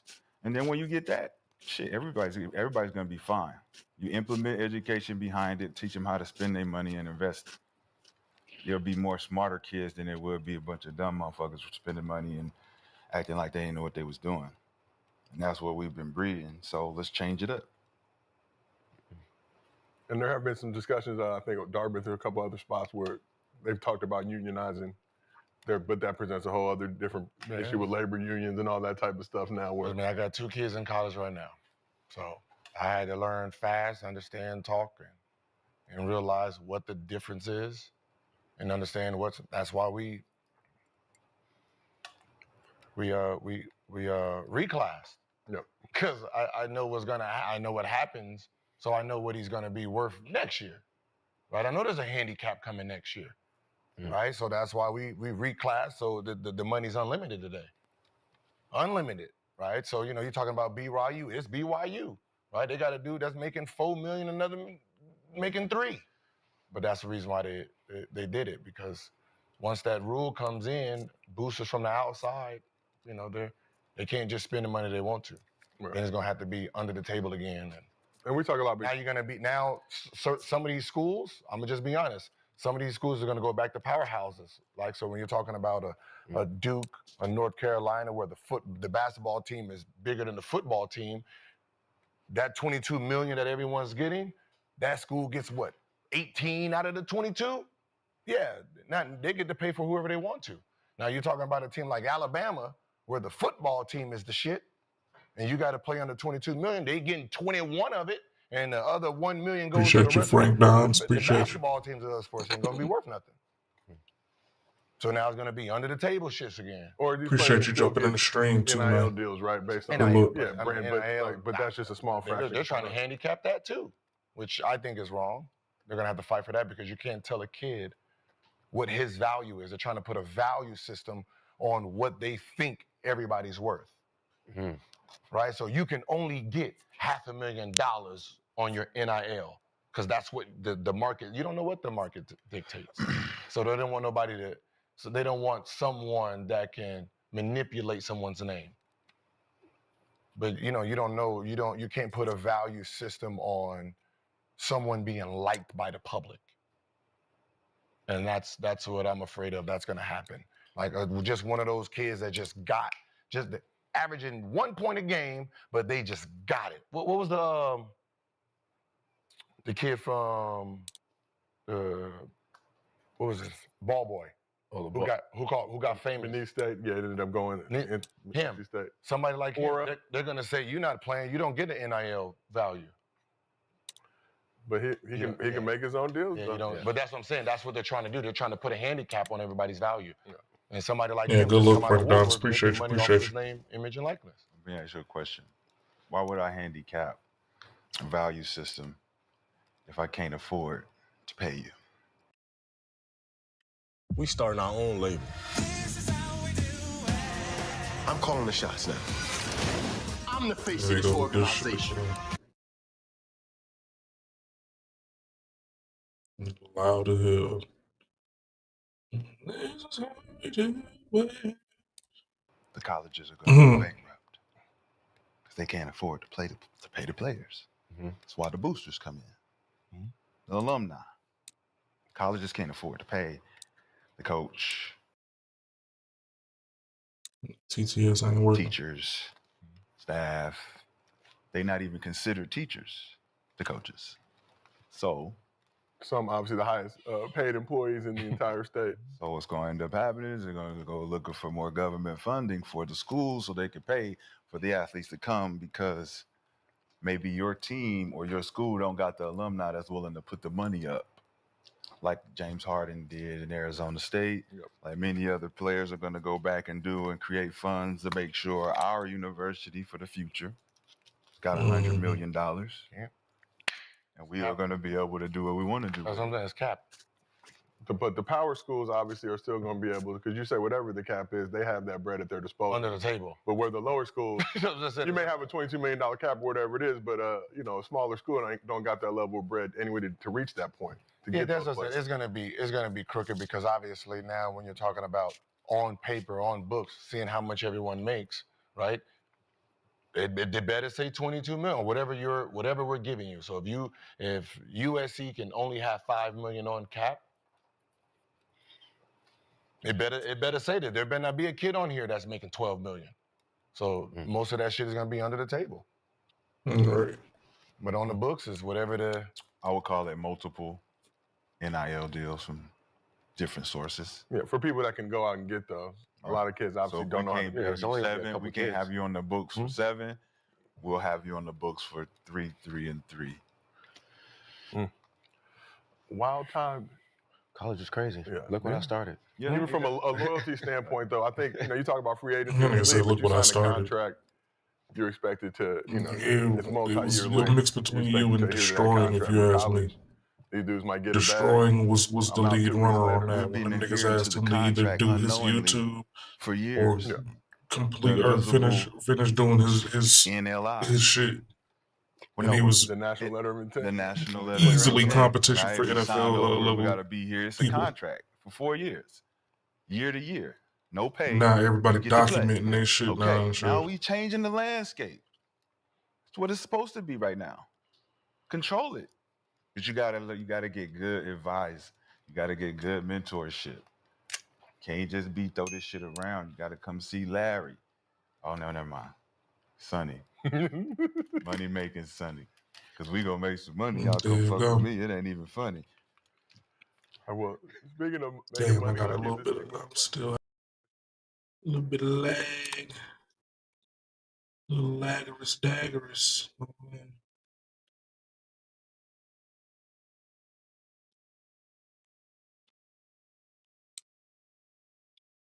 This is some nerd news, I guess, right? Oh, look at the dog.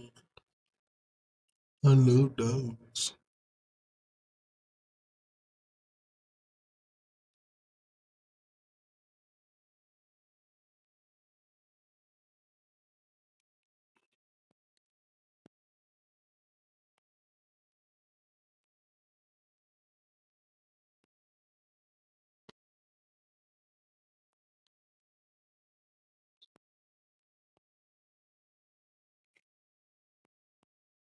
Damn, how many damn ads am I gonna get? To tangibly impact Jesus you. So Christ. for 5 years, there's been a battle waging at the highest levels of the games industry. It's massive. It's between Apple, it's between Epic, and it's around the principle of fairness. And the big news today is that Apple just lost, but they didn't. This is a huge fucking W. Massive fucking W. Because basically Apple and Google have a duopoly over all apps duopoly. on all smartphones. And Epic was suing them over that, and Epic won. This is huge. I didn't make a video about this or talk about this at all. I forgot why, but I'm actually like so happy this happened. Lose because Epic Games outmaneuvered them or any kind of insane gigabrain play from Tim Sweeney. No, they lost because, in the words of the judge presiding over this decision, Apple leadership, quote, outright lied under oath, and in deciding not to comply with legal injunctions, Tim Cook, quote, chose poorly. It's an ominous thing for a judge to be. He chose poorly, Jesus Christ. Be saying to you. This, though, is a dramatic case. It has impacts that will reverberate across the entire games industry, and honestly, far wider than that, meaning it truly will impact everyone who watches this video. Here's how all this started. So, Tim Sweeney is a man on a mission, and it's a mission that's cost him and his company more than $1 billion over the last 5 years. It's fair to say that he's pretty committed. Now, it stands to make them over 10 billion, or probably more than that. 5 years ago is when he decided that Apple and Google's exclusive storefronts on their mobile platforms were in fact unreasonable monopolies. Yes. In his opinion. Essentially, he says Yes, bro. Yes. I fucking agreed with this so hard. I was so happy to see this. They don't earn their 30%. Now do it to MasterCard and Visa. This is the exact logic they need to apply to MasterCard and Visa. Holy shit. fee. Rather, they impose it. And that because of that, they're restricting how developers could make money and what sort of deals that they could actually offer to consumers. So what he decided to do was force their hand. So he started something called Project Liberty. And here's how it worked. Fortnite suddenly got an option where users could buy currency directly from Epic. Right? Directly, not through your the Google Apple Play Store payment or Google payment thing. That, of course, meant that Apple and Google immediately booted Fortnite because it did break their store policies. And this is exactly what Tim Sweeney actually wanted. He wanted his game The ironic thing about this, and this is very clever by Fortnite, is that this commercial was made by Apple. kicked off. And we pretty much know that because Epic immediately filed lawsuits that they had been preparing. Very and clever. These were designed to force the stores to change those policies.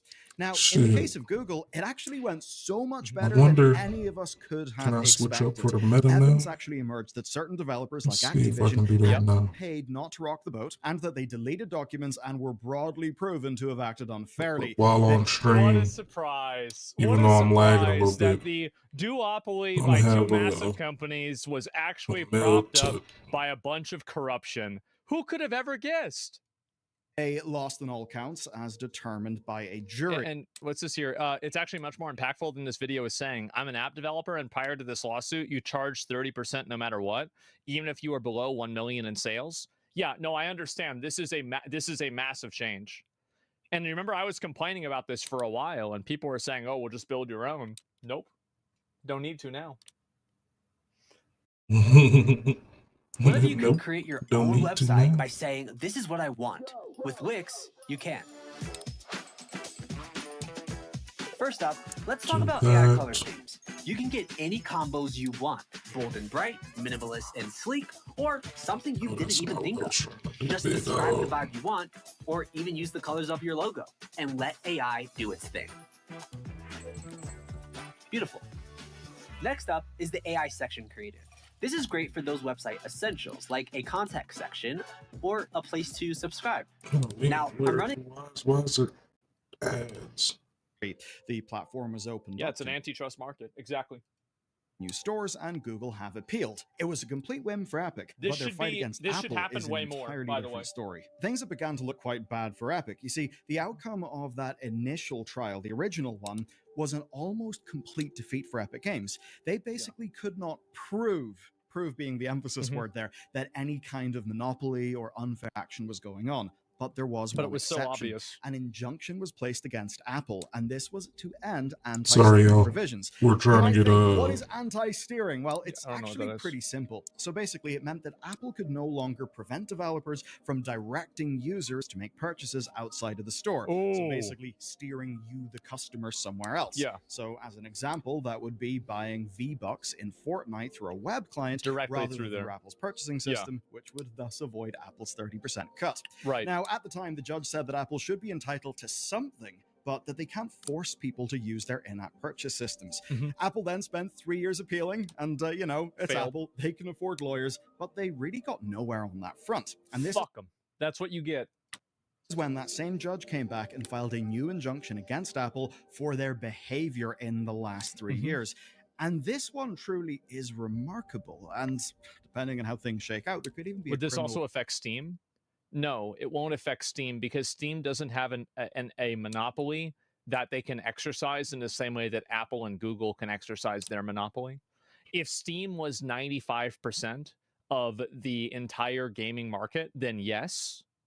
But the big problem is that, so the issue is not that this is happening. The issue is that it's happening and nobody else has access to the market without using this. So, like, for example, like you have dozens of other launchers that an individual can use that's not like Steam. You also have individual company launchers. You have the Epic's launcher, the Epic Games launcher. You have Good Old Games. So there are so many other instances where Steam is effectively like they don't have a monopoly the same way Apple does. It's just that simple. This is antitrust monopolies. That's the reason why it's bad. It's not even bad because of what they're doing. It's bad because they're doing it and nobody can say no. There's nowhere else to go to do it. component. That's the Quite difference. wild. So it wasn't just for a lack of compliance with the original order, but for contempt of court, which is usually frowned upon. So much so that they've been referred to the U.S. Attorney's Office to consider criminal contempt proceedings. That would be dramatic. Now, I like the the judge sound of essentially that. was not pleased that Apple implemented new costly fees around off-app purchases, where basically they were effectively replacing one anti-competitive process with another. Yes. Meaning, of course, devs lose, but also us customers lose. This And is another very big component to it, is that the customers, it is ultimately like, what should the law do?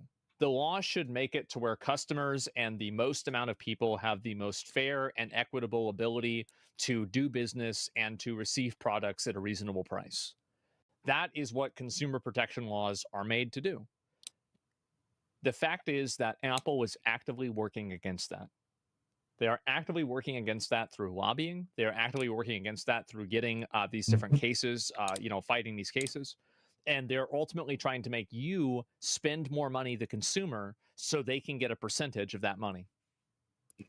While they were doing all that, they That's were it. also misleading the court over what they were doing. Here's a quote. That it thought this court would tolerate such insubordination was a gross miscalculation. As always, the cover-up made it worse. Man. For this court, there is no This is second the United States District. Oh my God. bite of the apple. Damn. Yeah, GG, Judge. Quite the zinger. So she laid out then some clear rules. These are practices that Apple are banned from. Number one, imposing a fee on purchases made outside an app. That means that they have no reason, therefore, to track those purchases. Wow. The ones made outside an app. Ban number two, setting conditions on how devs can direct users outside of an app, including restricting how links work. Basically, you know those design anti-patterns that are just trying to get you, the consumer, to clearly do something by, making a link look weird or a misleading design, that sort of thing. Third, banning certain types of app from directing users to outside purchases. And finally, using, quote, emotive language to persuade consumers to remain in the in-store purchase system. Basically scaring people who don't know better and, well... Something like where it comes up with like a red warning box and it says, warning, you might be leaving this store and your computer could be vulnerable. So they can't go and say that.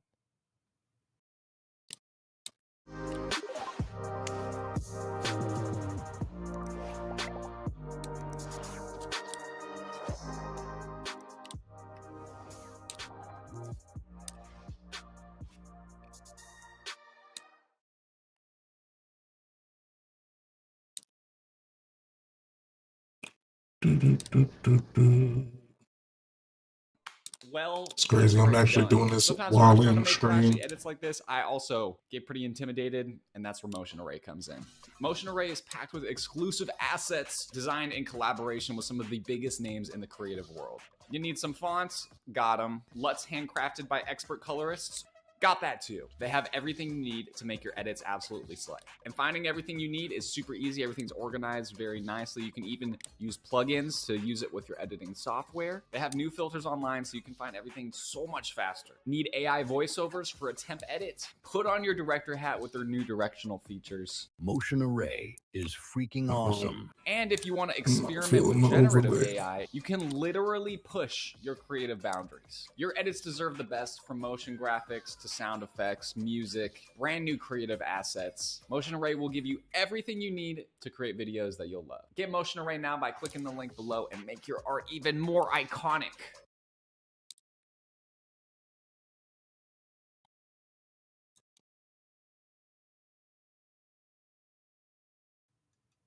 Actually seen Apple do similar things, saying you can go and make a They purchase, did that? Of course they not using the App Store, but the App Store is very secure and very safe, which to an average person who's not tech savvy could basically look like it's Apple saying, hey, you could get scammed if you don't click this link. P.S. This link gets us lots of money too. And of course, the reason why these things are banned is, well, because Yeah, I'm gonna need Apple to get a have been whole doing new, all of these things. That's what's led to this whole case. Now, in response, they have now began complying and appealing. It'll be interesting to see how malicious. See, this is you can just do things. These companies have no power. The government has all the power. And if enough people get together, we can just make the companies do what we want. That's the truth. And if they don't do it, we put them in jail. That's it. It's literally it. And you support people to do that, and that's it. Never ask for permission, ask for forgiveness. Well, they're going to need forgiveness now. Give a shout, we the people. Yeah, there's no reason for the citizens to put up with this. This looks crazy. The EU has already. The EU is way ahead of us on this kind of stuff. And I think that they definitely are much more tech savvy and they have better consumer protections than the US does. And we need to catch up to the EU. Their compliance is, I imagine it will be as malicious as is humanly possible without getting in even more trouble. But all of this is happening while the rest of the industry is licking its lips. Some developers already had updates to go in this. Spotify were a major one. They framed this as a huge consumer win, which in fairness, I would say it absolutely is. Now we can do insane things like manage our subscriptions in and out. We're going to get a new payment options, and we can see Think about how much money Don't switch it Apple's up to the losing meta with one. this. Probably billions of dollars. About to hit 50 on everybody. Kindle books in the Kindle Everybody's app. about to get a 50 Patreon balls. memberships are no longer marked up on iOS to counteract the store tax, and Everybody about to get a 50 ball let's bring soon. it back to So we about to be Tim's 50 on Epic Twitch So and Twitter. the Epic You Games know, Store Twitch mobile version and already Kick. existed as of last year, So but now they let's are go. really We in this bit. We so litty within boy. a week of the ruling, Epic announced their web store fee would drop to 0% for your first We million. let's see. We gonna try to do it when we hit. What a surprise. Plus, much like crazy if you're a dev. Epic Online Services stuff, what they've done with the store is they've built a solution that people can use regardless of platform. So be it Google, be it Apple, anything. But more than that, it doesn't need to be the literal Epic Games Store. That's because web shops can basically run the Trailer Park Boys? Their infrastructure, and that will let any developer go outside Apple's payment system with no fuss. Yes, Tim Sweeney's definitely taken this one personal, and you know what? I'm here for the drama. Anyway, He should. And also, like, I'm glad, like, I mean, Epic has done things that I've, like, disagreed with in the past. Like, especially, like, the way that they incentivize their launcher. And I even, by the way, just so you guys know, I was in the trenches. I met a guy at an industry function that worked at Epic, and I complained to him about every problem that you guys have with the Epic Game Store. I brought it right to him. And I said, here's my phone number. You want to text me? I can help you fix this. Listen, this is not good. Nobody likes this. It's annoying. Gamers hate this shit. And so that was it. I just want to let you know that I put the word in. I did my best. I did my best. It is great for devs, but players are also being incentivized here, where you're going to get 5% reward points through purchases on those shops and the Epic Games Store, but that's boosted to 20% until the end of August. So that essentially is the big clap back against Apple. But there is the other thing, the Fortnite. So Tim Sweeney has proposed that Fortnite can return to app stores within weeks, like super quick, provided Apple allows them to do so. He also said he'll drop all litigation as part of a peace plan, provided Apple roll out this Bro, he's actually putting... Oh, my God. He really playing some bullshit, huh? Yeah, he just putting it down. Policy worldwide. And instead, as of the time of writing and recording this video, Apple have, went and blocked the Fortnite submission. Now, of course, all of this legal maneuvering so far is only in the US. The current policy implementation on Apple's side only applies in that region right now. Fortunately, though, for those of us benefiting from EU rules, we've already had some things for months already. And see, this is the thing, right? Is EU is so far ahead of us with this. Can't stop it. An absolute bomb was dropped in the industry in March of this year when both Google and Apple were found to be in breach of the Digital Markets Act by the EU Commission.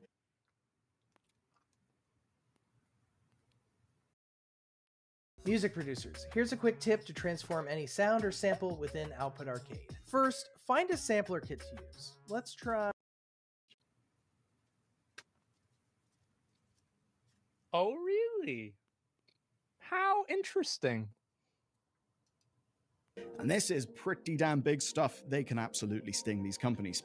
So with Google, it was for anti-steering practices, and Apple was for blocking third parties from interfacing with their systems. That's right. This follows last August's, told you we'd come back to that, ruling that Apple had to open their platform up to alternative stores, and another breach from Apple in April of this year, also on steering. Now, in that last case, they also faced a cool little €500 million fine Just for a 500 million, just to let you know, like, yo, by the way, you know, like, we know what you're doing, right? It's not a lot, but you know, what was absolutely flagrant breaches of the law. Apple are obviously appealing because that's what you do when you're a company, but there's a clear thing, there's a clear trend. The tide is absolutely shifting. Now, it's not going to happen in all regions, but we are seeing. The reason why the tide is shifting is because more and more people are getting old enough and inside of the voting base who can understand how this unfair monopoly exists, and they're supporting candidates and policies that are tech savvy. So the big problem that we have right now is that, especially in government, like, you have two problems. Number one, you have politicians that are bought and paid for, which is the real problem. That's the main big problem. But the second problem that we have is that you have a tremendous amount of people that work in government that don't really have a functional day-to-day understanding with how technology works, because they don't use it the same way that we do, because they're like 75 years old. So they didn't grow up with it the same way that I grew up with it, or you grew up with it, or anything like that. And so as those people retire and leave the government and new people come in and replace them, you can see these companies easily having these rules being put on them much faster.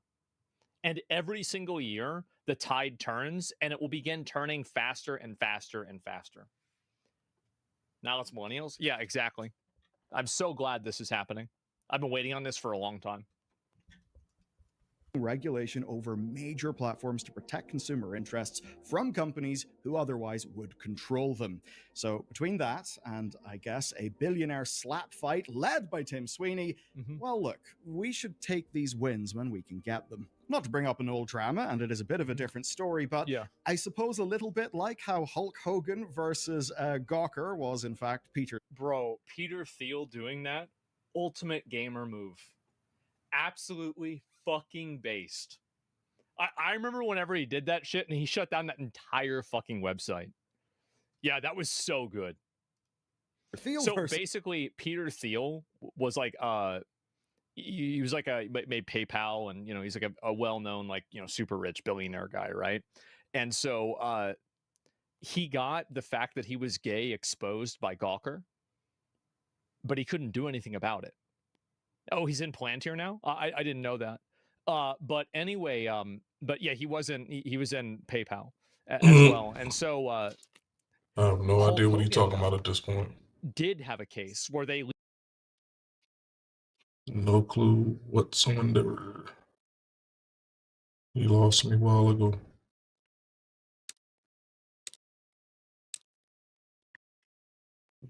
Put myself back over on the other side. I don't like being over here. Should feel odd to not be on the left. Sir. You okay, man? Play with me like that. Yeah, we still in the bed. What's happening? What's happening? What's happening? Yeah, we gotta get an RL stream going, man. This shit's gonna be fire. Tomorrow. I mean, not tomorrow, on Thursday. Hopefully he ain't doing shit. If he is, oh, the fuck well, man, shit.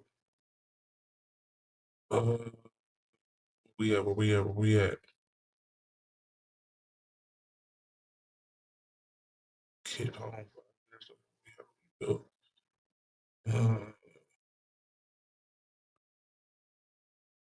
What time do I go into work today? Hold up. This determines how long of a video I can do.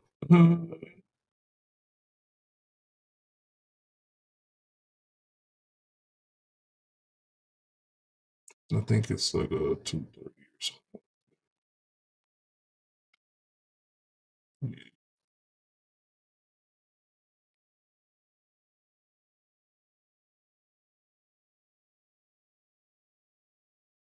Yeah, 2:30.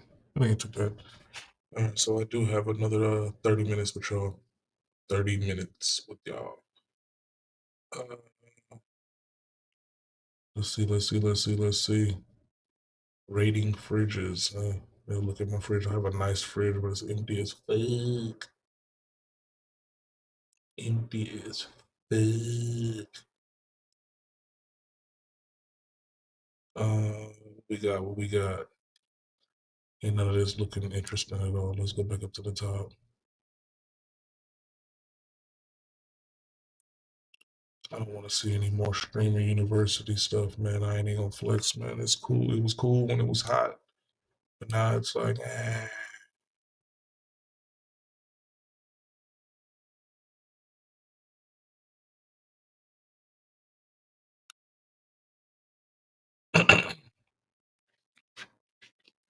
Yeah, AI is doing so much. You can do AI music now, bro.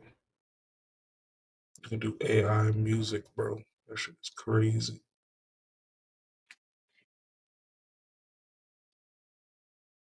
Mm.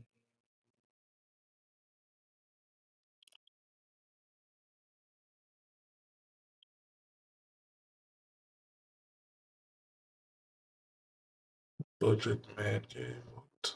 That doesn't look budget at all. That nigga look like he balling. Balling.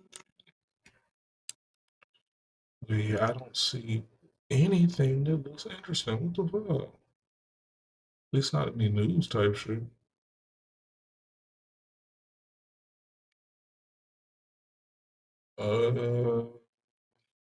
Hacking. Ooh, somebody hacking? They're still hacking now? Straight hacking site?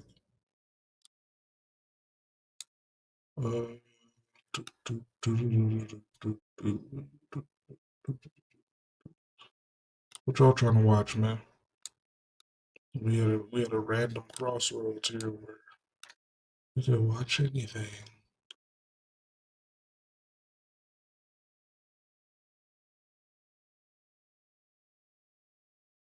Old friend. That's crazy, man. It's finna be freaking OKC versus the Pacers in the fucking finals. Ugh. I know all my college homies is happy as fuck about that shit, man. But, ugh. I should probably add TikTok to my streams, huh? Ooh, how fire would that be?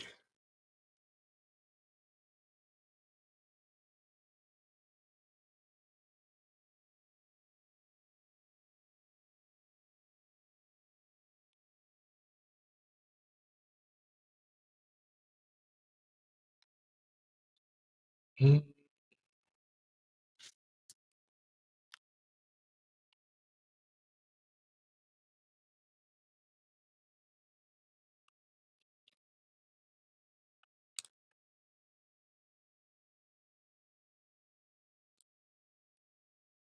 Yeah, that's crazy.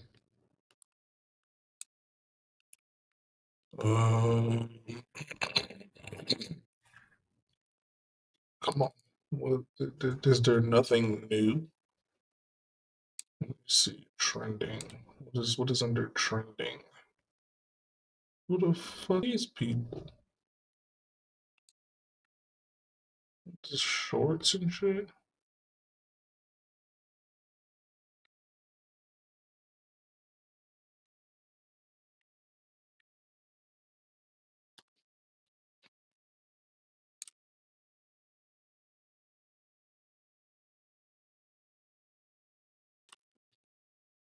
Mm, fuck it. Famous cartoon food. That's a good one.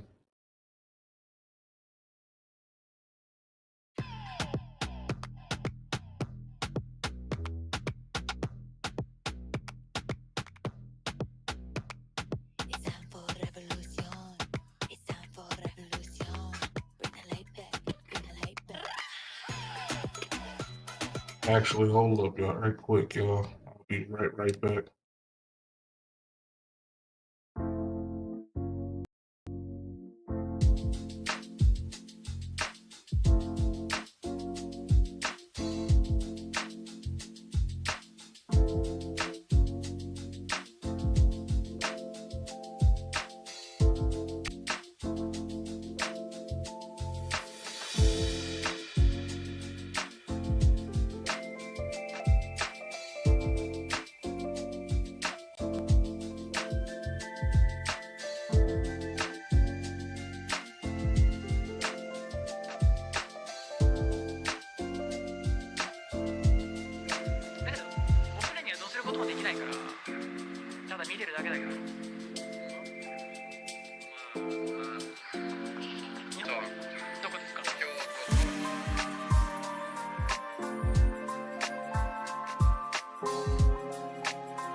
東ヨーロッパに行ってみたいって言ったら、ウクライナ人が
Damn, my bad, y'all. My bad. I had to run to the bathroom real quick and I had to call at the same time. But we in a bit. I gained consciousness. It was when SpongeBob forgot the Krabby Patty formula. I know you remember that. Ever since then, I've wanted to try a Krabby Patty. So what if there was a way to do that? That is why today we are going to make and taste the top 12 most popular foods from various cartoons ranging from SpongeBob, One Piece, The Simpsons, and many others. Okay. We will fight to win the title of the best cartoon food ever. These are all foods voted on by you. The top 4 vote getters are going to receive a first round bye, while the other 8 duke it out in the round lag 1, is starting ridiculous. with our first matchup. Number 9, Bacon and Eggs from Howl's Moving Castle. The competitor, number 8, the Bet It All on Black Garlic Burger from Bob's Burgers. Bet It For the All record, on Drive Black My Car Garlic. was in second place. You know, I know a lot of people were asking for it, but you can buy black garlic, or you can make it. It's actually not that hard. Just don't try stealing it from Fig Jam. Now, most of the videos online, What? use the Bob's Burger Cookbook as fact, but we did our detective work, and guess what? Everyone was wrong. The version Bob makes in the show is totally different from the book. On the show, Bob makes an onion parm red wine vinegar sauce that we presume is pureed, because the bottom bun gets shredded romaine, diced tomatoes, and a drizzle of the sauce. There's no onions in sight at all. Now spread on the black garlic, the only ingredient actually mentioned on your cooked burger patty. Add it to your bottom bun and crown with a mayo brushed top bun. The only thing that I would hope that we would achieve is some sort of a reaction that might have us going, this is an Come on, bro. As soon as we get into the damn video, dude. Not entirely. Come on, man. These damn ads. mouthfeel. Next up, number 9, Bacon and Eggs from Howl's Moving Castle. While we didn't have an open fire, there is a calcifer appearance. The cartoonishly wide bacon is everything here, and we're committed to that. So we're meat gluing 2 pork fillets together, placing it in sous vide, slicing it, and roasting it. This was not an easy task, but we wanted to get it right. And then we finished off in the frying pan with our eggs. Feed calcifer the shells, of course. Look, we didn't have Miyazaki's budget here. Cook the eggs sunny side up, right in the baking grease until the whites are set. Get a big block of cheese, some fresh bread, and a hot cup of tea ready. And of course, 2 spoons and a fork. Our judges today are Chef Christian, a kid at heart, with a very discerning palate. But our second judge is someone we Shit don't make no sense, boy. I tell folks exactly what my schedule is. all across the earth. Bill Oakley, former showrunner and Still head try to hit writer you up in the on middle of your shit. I'd love to say it's a small world because now he's making food content and what he calls an elevated lowbrow reviewer on Instagram. We're a big fan of him and we're happy to have him here. I mean, this is eggs and bacon, but you do have a very big block of cheese and some bread and some hot tea.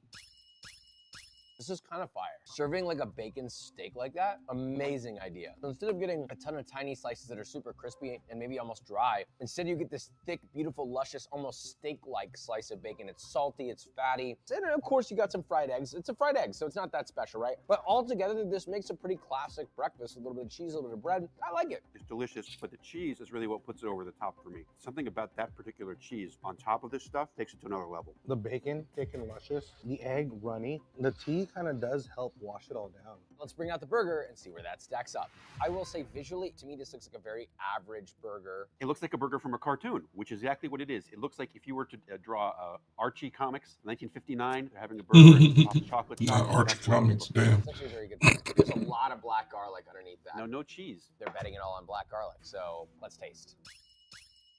You know, it's leaving a lot to be desired. I don't know if I would bet it all on this black garlic burger. It's shockingly bland. Even the black garlic is barely noticeable. There's a lot of black garlic on this. I'm really not picking it up that much. But all in all, I would say it's like tasty, but it's not like blow my mind. I'd come back to this restaurant if it were a restaurant. It's really lacking something, and I don't know whether that would be cheese or some other element. Also, I noticed there's no like acid, like a pickle. So, yeah, it's lacking in texture too. It doesn't have any crunch in it. So that's the issue. It's lacking depth, I think is what we're talking about here. So let's vote.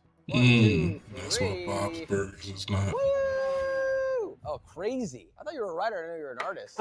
It seems odd at first glance, bacon and eggs beating a burger, and I get that, but honestly... The burger wasn't that good. Yeah, sometimes there's beauty in simplicity, and I think this is one of those moments. Moving on.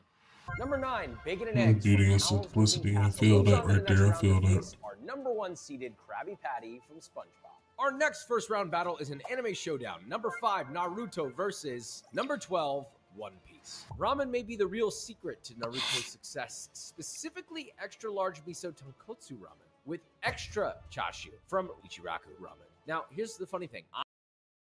Okay. I actually ordered my ramen exactly like this. I ordered it like this before I even knew about Naruto. That said, I've made tonkotsu the hard way and an easy way that I've devised. But that would take a while to explain here, so head to the link in the description if you want to learn how to make it. We never saw exactly how Naruto's favorite ramen is built, but I've worked with enough Japanese chefs, and this is how I do it. First, a nice miso tare, then a rich tonkotsu broth. Creamy and delicious. Of course, cooked straight ramen noodles. There's absolutely no dipping ramen here. Followed by an extra heaping helping of chashu. Your soy ahitama egg, menmen, which is bamboo shoots, narutomaki, or fish cakes. This look familiar to you? Thinly sliced green onion, nori. I don't know how Naruto is eating this every day and not gaining weight. I guess it's all the energy he's expending, but realistically, I would also eat this every day, even without a lifetime pass to Ichiraku Ramen. Next up, number 12, Sanji's Curry, aka Marine Captain's Curry from One Piece. You've been asking me to make this dish for a long time. It starts with freshly ground garam masala. Then we go on to seasoning and marinating our beef with aromatics and yogurt. Next, we finally dice onions, cooked. That's why I can't eat fucking. I've never had curry before because they have yogurt in it. Now, to the lard flour base of a curry roux, we then add curry powder and garam masala. Mix until lightly brown and fragrant. Then to a pot of boiling carrots and potatoes, we add the curry roux, beef stock, the tomatoes, and of course, those beautiful browned onions. Give it a mix, and finally, we add our marinated meat. Bring it to a boil, simmer, reduce. Finish that off with some nice sweetness from a freshly grated apple. Serve it up on a beautiful marine plate, and let's just hope you don't get thrown overboard.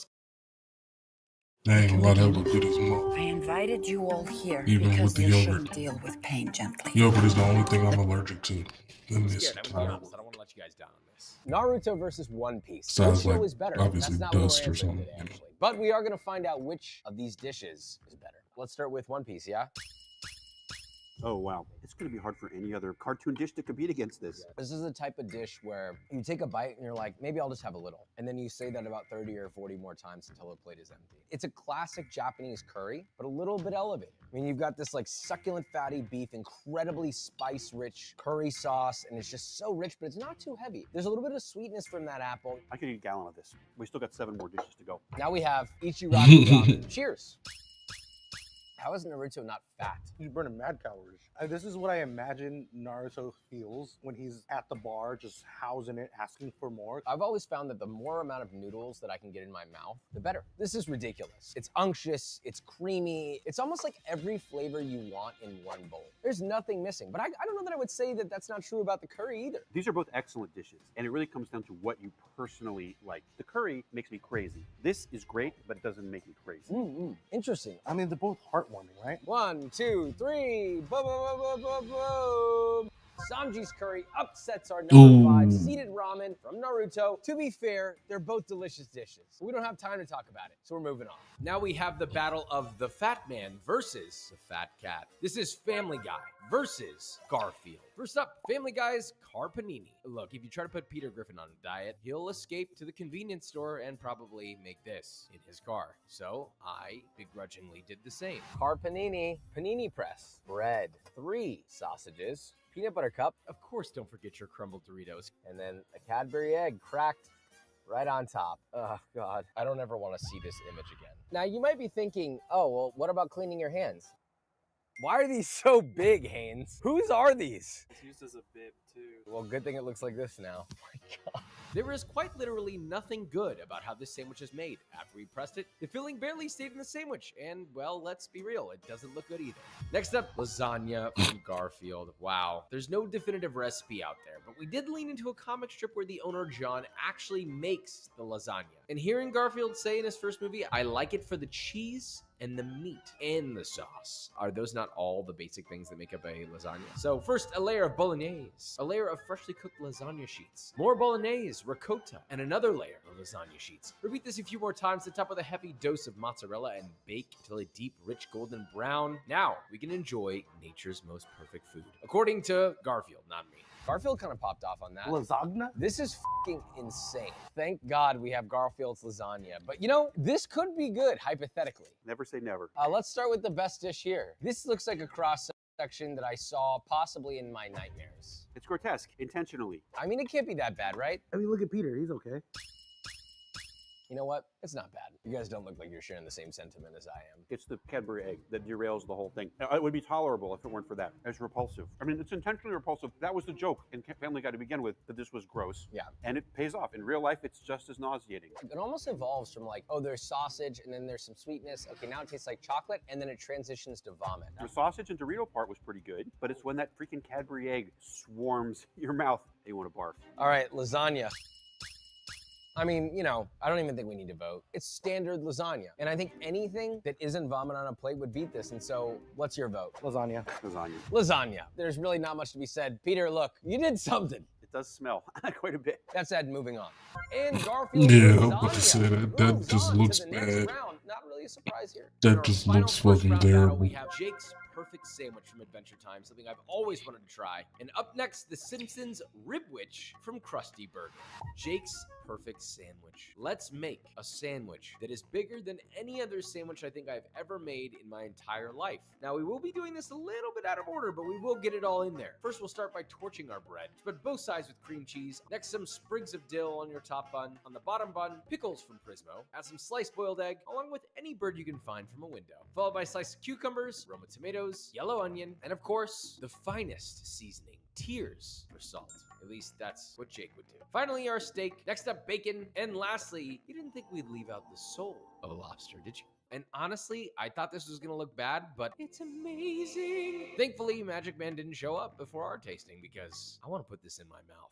Now to number 10, the Simpsons Ribwich from Krusty Burger. You want this before the meat supply goes extinct. And speaking of meat, we used a mixture of ground pork, ground beef, and ground bacon because the actual meat is unnamed and may have more legs than a pig. Now, I'll let you decide if we added that. We mixed the seasoned meat and shaped it into a rib-like patty, which we then cooked and lacquered in a nice barbecue sauce placed on a butter-toasted bun. And this probably looks nothing like the imposter at Universal Studios. So prepare for pupil dilation. Dude, this is absurd. I think if Jake the dog was real and he saw this right now, I feel like he'd be proud of us. I'm stunned at how much this really looks like it came from Adventure Time. It's like somebody shined a magic ray into the TV and brought that drawing to life. It just has visual elements of that show all over it. And then we have a very special, albeit much smaller, from The Simpsons, the Ribwich, which I love that this has the seal that said, it's not just good, it's good enough. It does look hilariously more appetizing just because it's simple, right? You've got like the caramelized meat and a bun. As someone who worked on The Simpsons for many years, I always thought that Krusty Burger was most closely aligned with Burger King.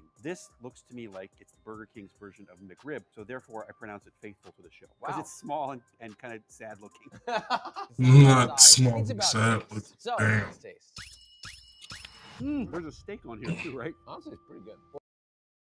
Why they do your boy like that? Small and sad looking.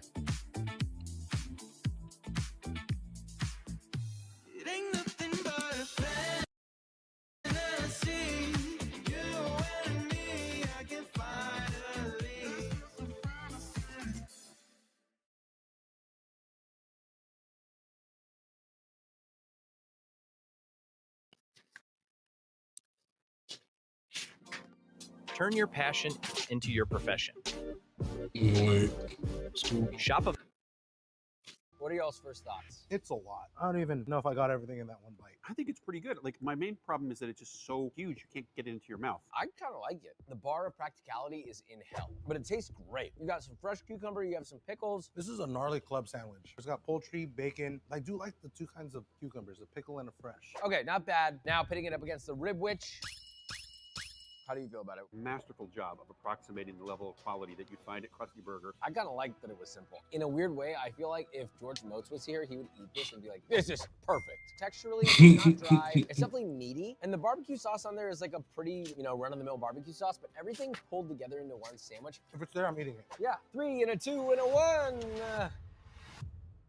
I almost voted for the Rib Witch, but what put me over the edge was, what would I go back and eat again and again? And honestly, the Adventure Time sandwich is good. It's just too damn big. You would go back and eat it again and again, and it would still be there. That's how much sandwich is in there. So, moving on.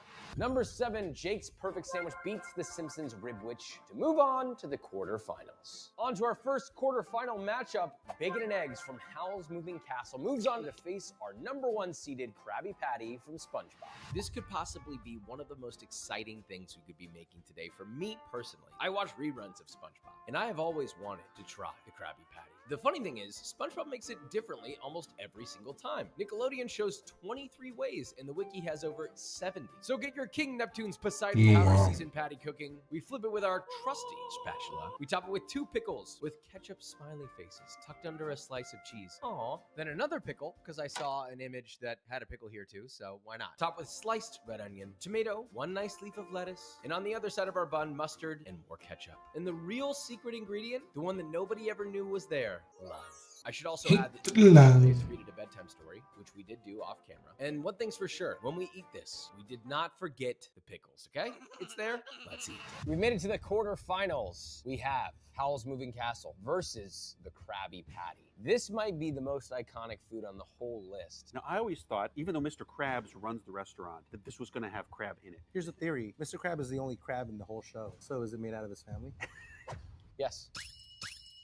I mean, off the bat, this is a better burger. This is a really tough call, man. This is a good burger, but this is an excellent breakfast. True. This is generally a balanced burger. Properly seasoned, the cheese is proper. It's got pickles, lettuce, tomato. I feel like this is the most standard ingredients for a burger. I was extremely happy with my burger. Yeah, it's super good. But it's competing against an excellent breakfast. I've had a lot of burgers that are like this, but I haven't really had a breakfast that's like this. This is the toughest call so far. What would I have again and again? And I think I know my answer. With a 3 and a 2 and a 1.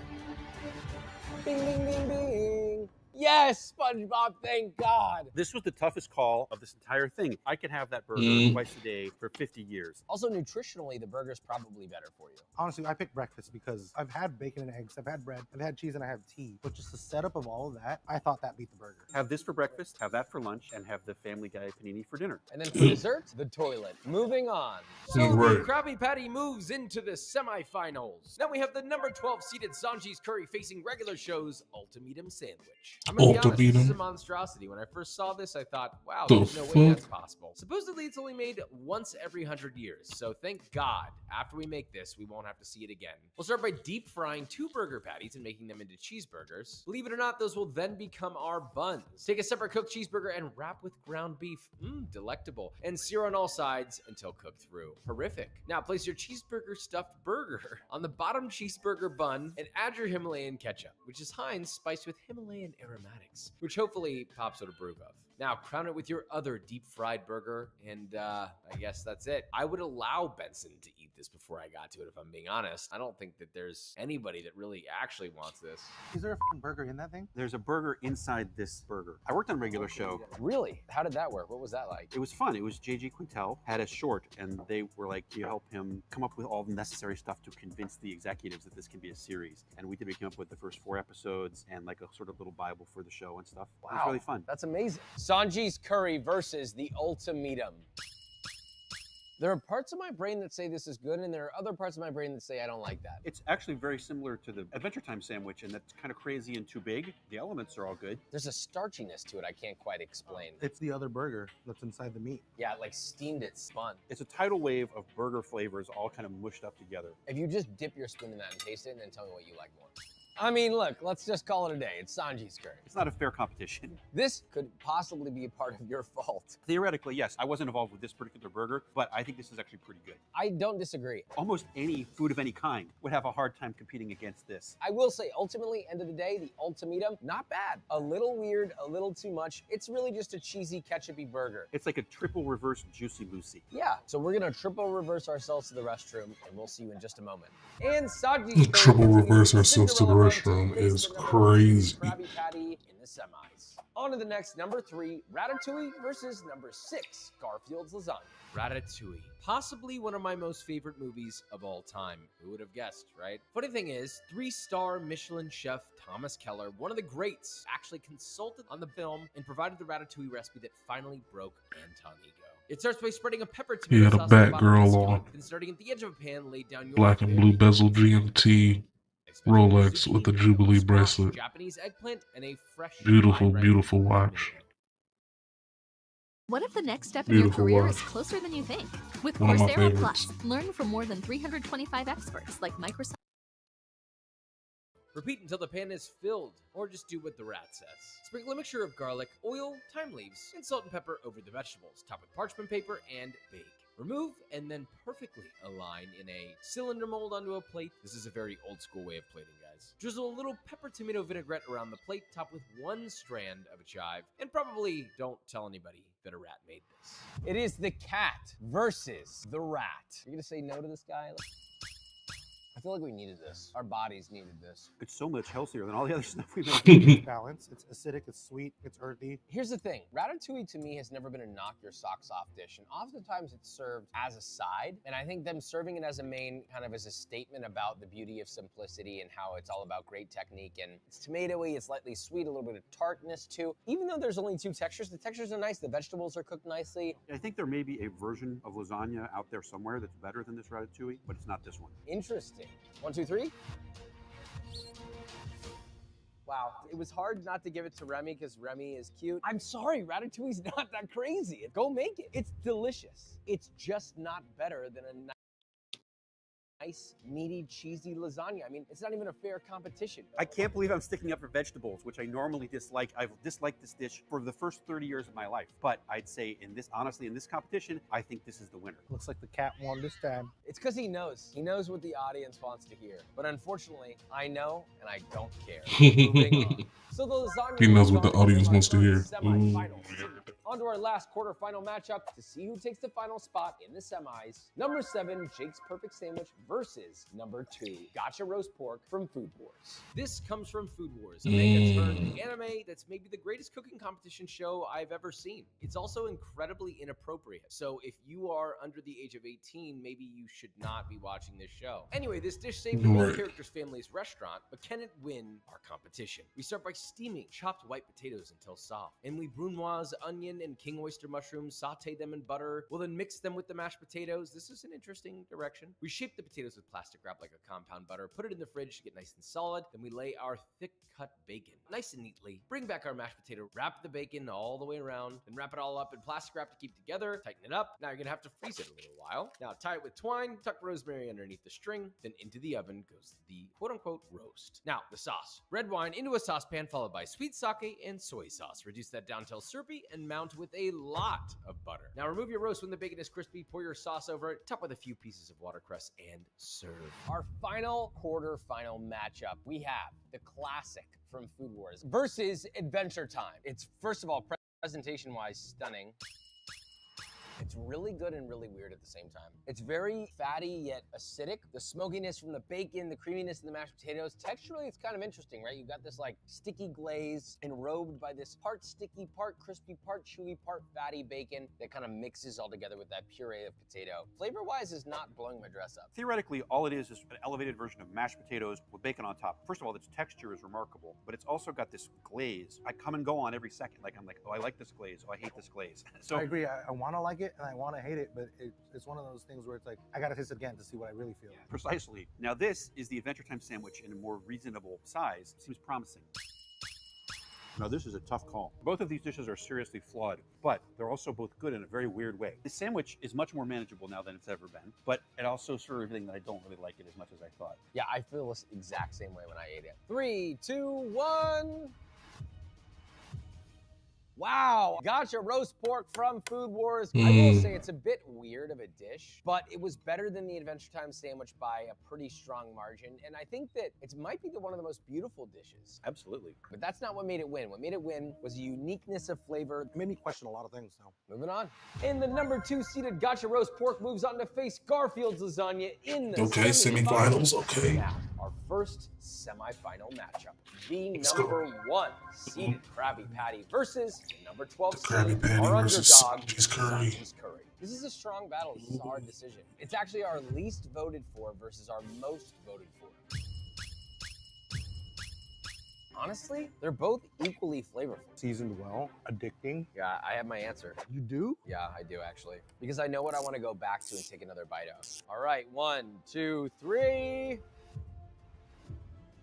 And it's a win for the Krabby Patty. They're both excellent, and my only criteria was I could eat one of these every day for a year. The curry I would be sick of after eating for 60 straight days. Yeah, I'm already tired of it after eating it 3 times now. It is absolutely delicious, but it's powerfully flavorful. I'm gonna want this on a specific day at a specific time, and it's gonna beat any other option there could ever be. But I could eat this year round all the time. It could be a personal thing where maybe I'm just tired of burgers.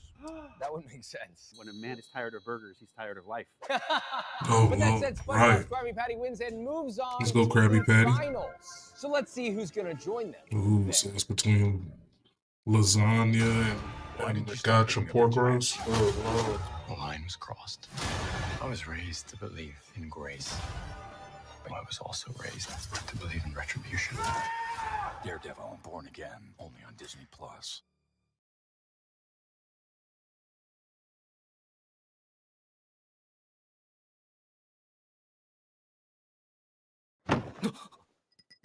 Ichiyo. 大変ご満足いただけたようで、こちらとしても頑張った甲斐がありました。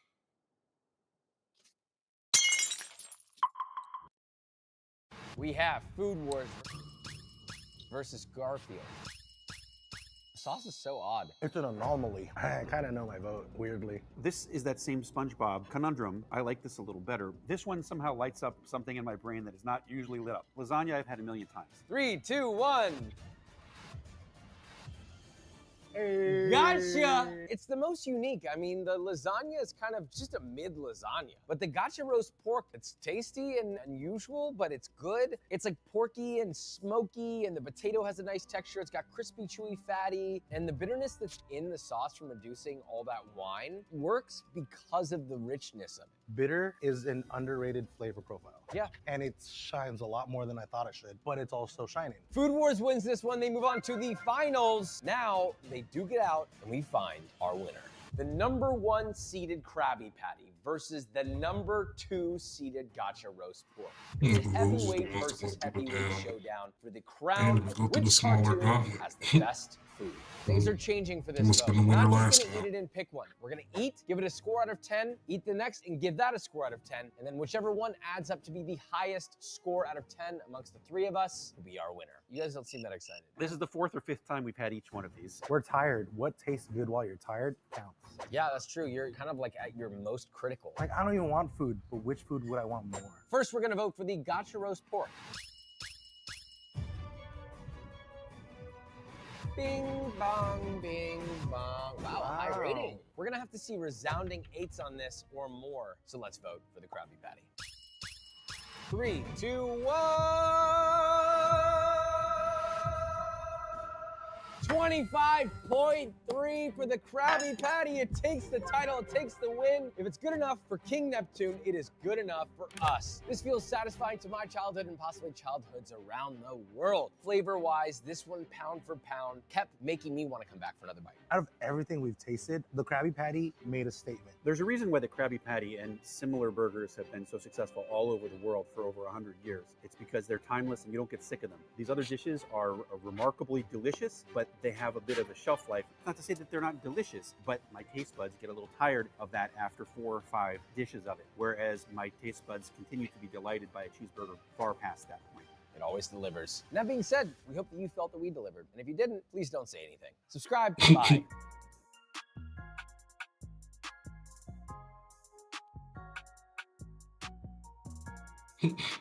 Please don't say anything.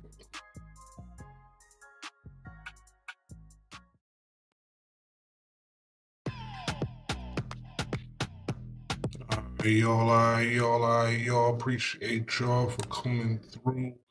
Player partner got to get ready to go to the job. We about to go figure out how the hell we can get this. We need to get the new the meta set up, man. See how YouTube and Twitch be spiking so much in between scene changes. I don't like that. But yeah, y'all. We in this bed, man. We out this bed. You know how that shit go. Appreciate your kick, man. They did a money transfer for your boy, man. That one little gifted sub I had, man. They just automatically do it. That shit's cool as hell to me. I didn't even ask for them to do that. I was gonna leave it in there, but you know, hey, I'll take it. Y'all giving it. But y'all have a good rest of y'all day, man. Y'all stay blessed, stay safe. Nobody do anything crazy out there, man. This was the Coffee and Blunts morning show. This was the news. Coffee and Blunts morning show. This was the news version. Yeah, that got me up here with no glasses. And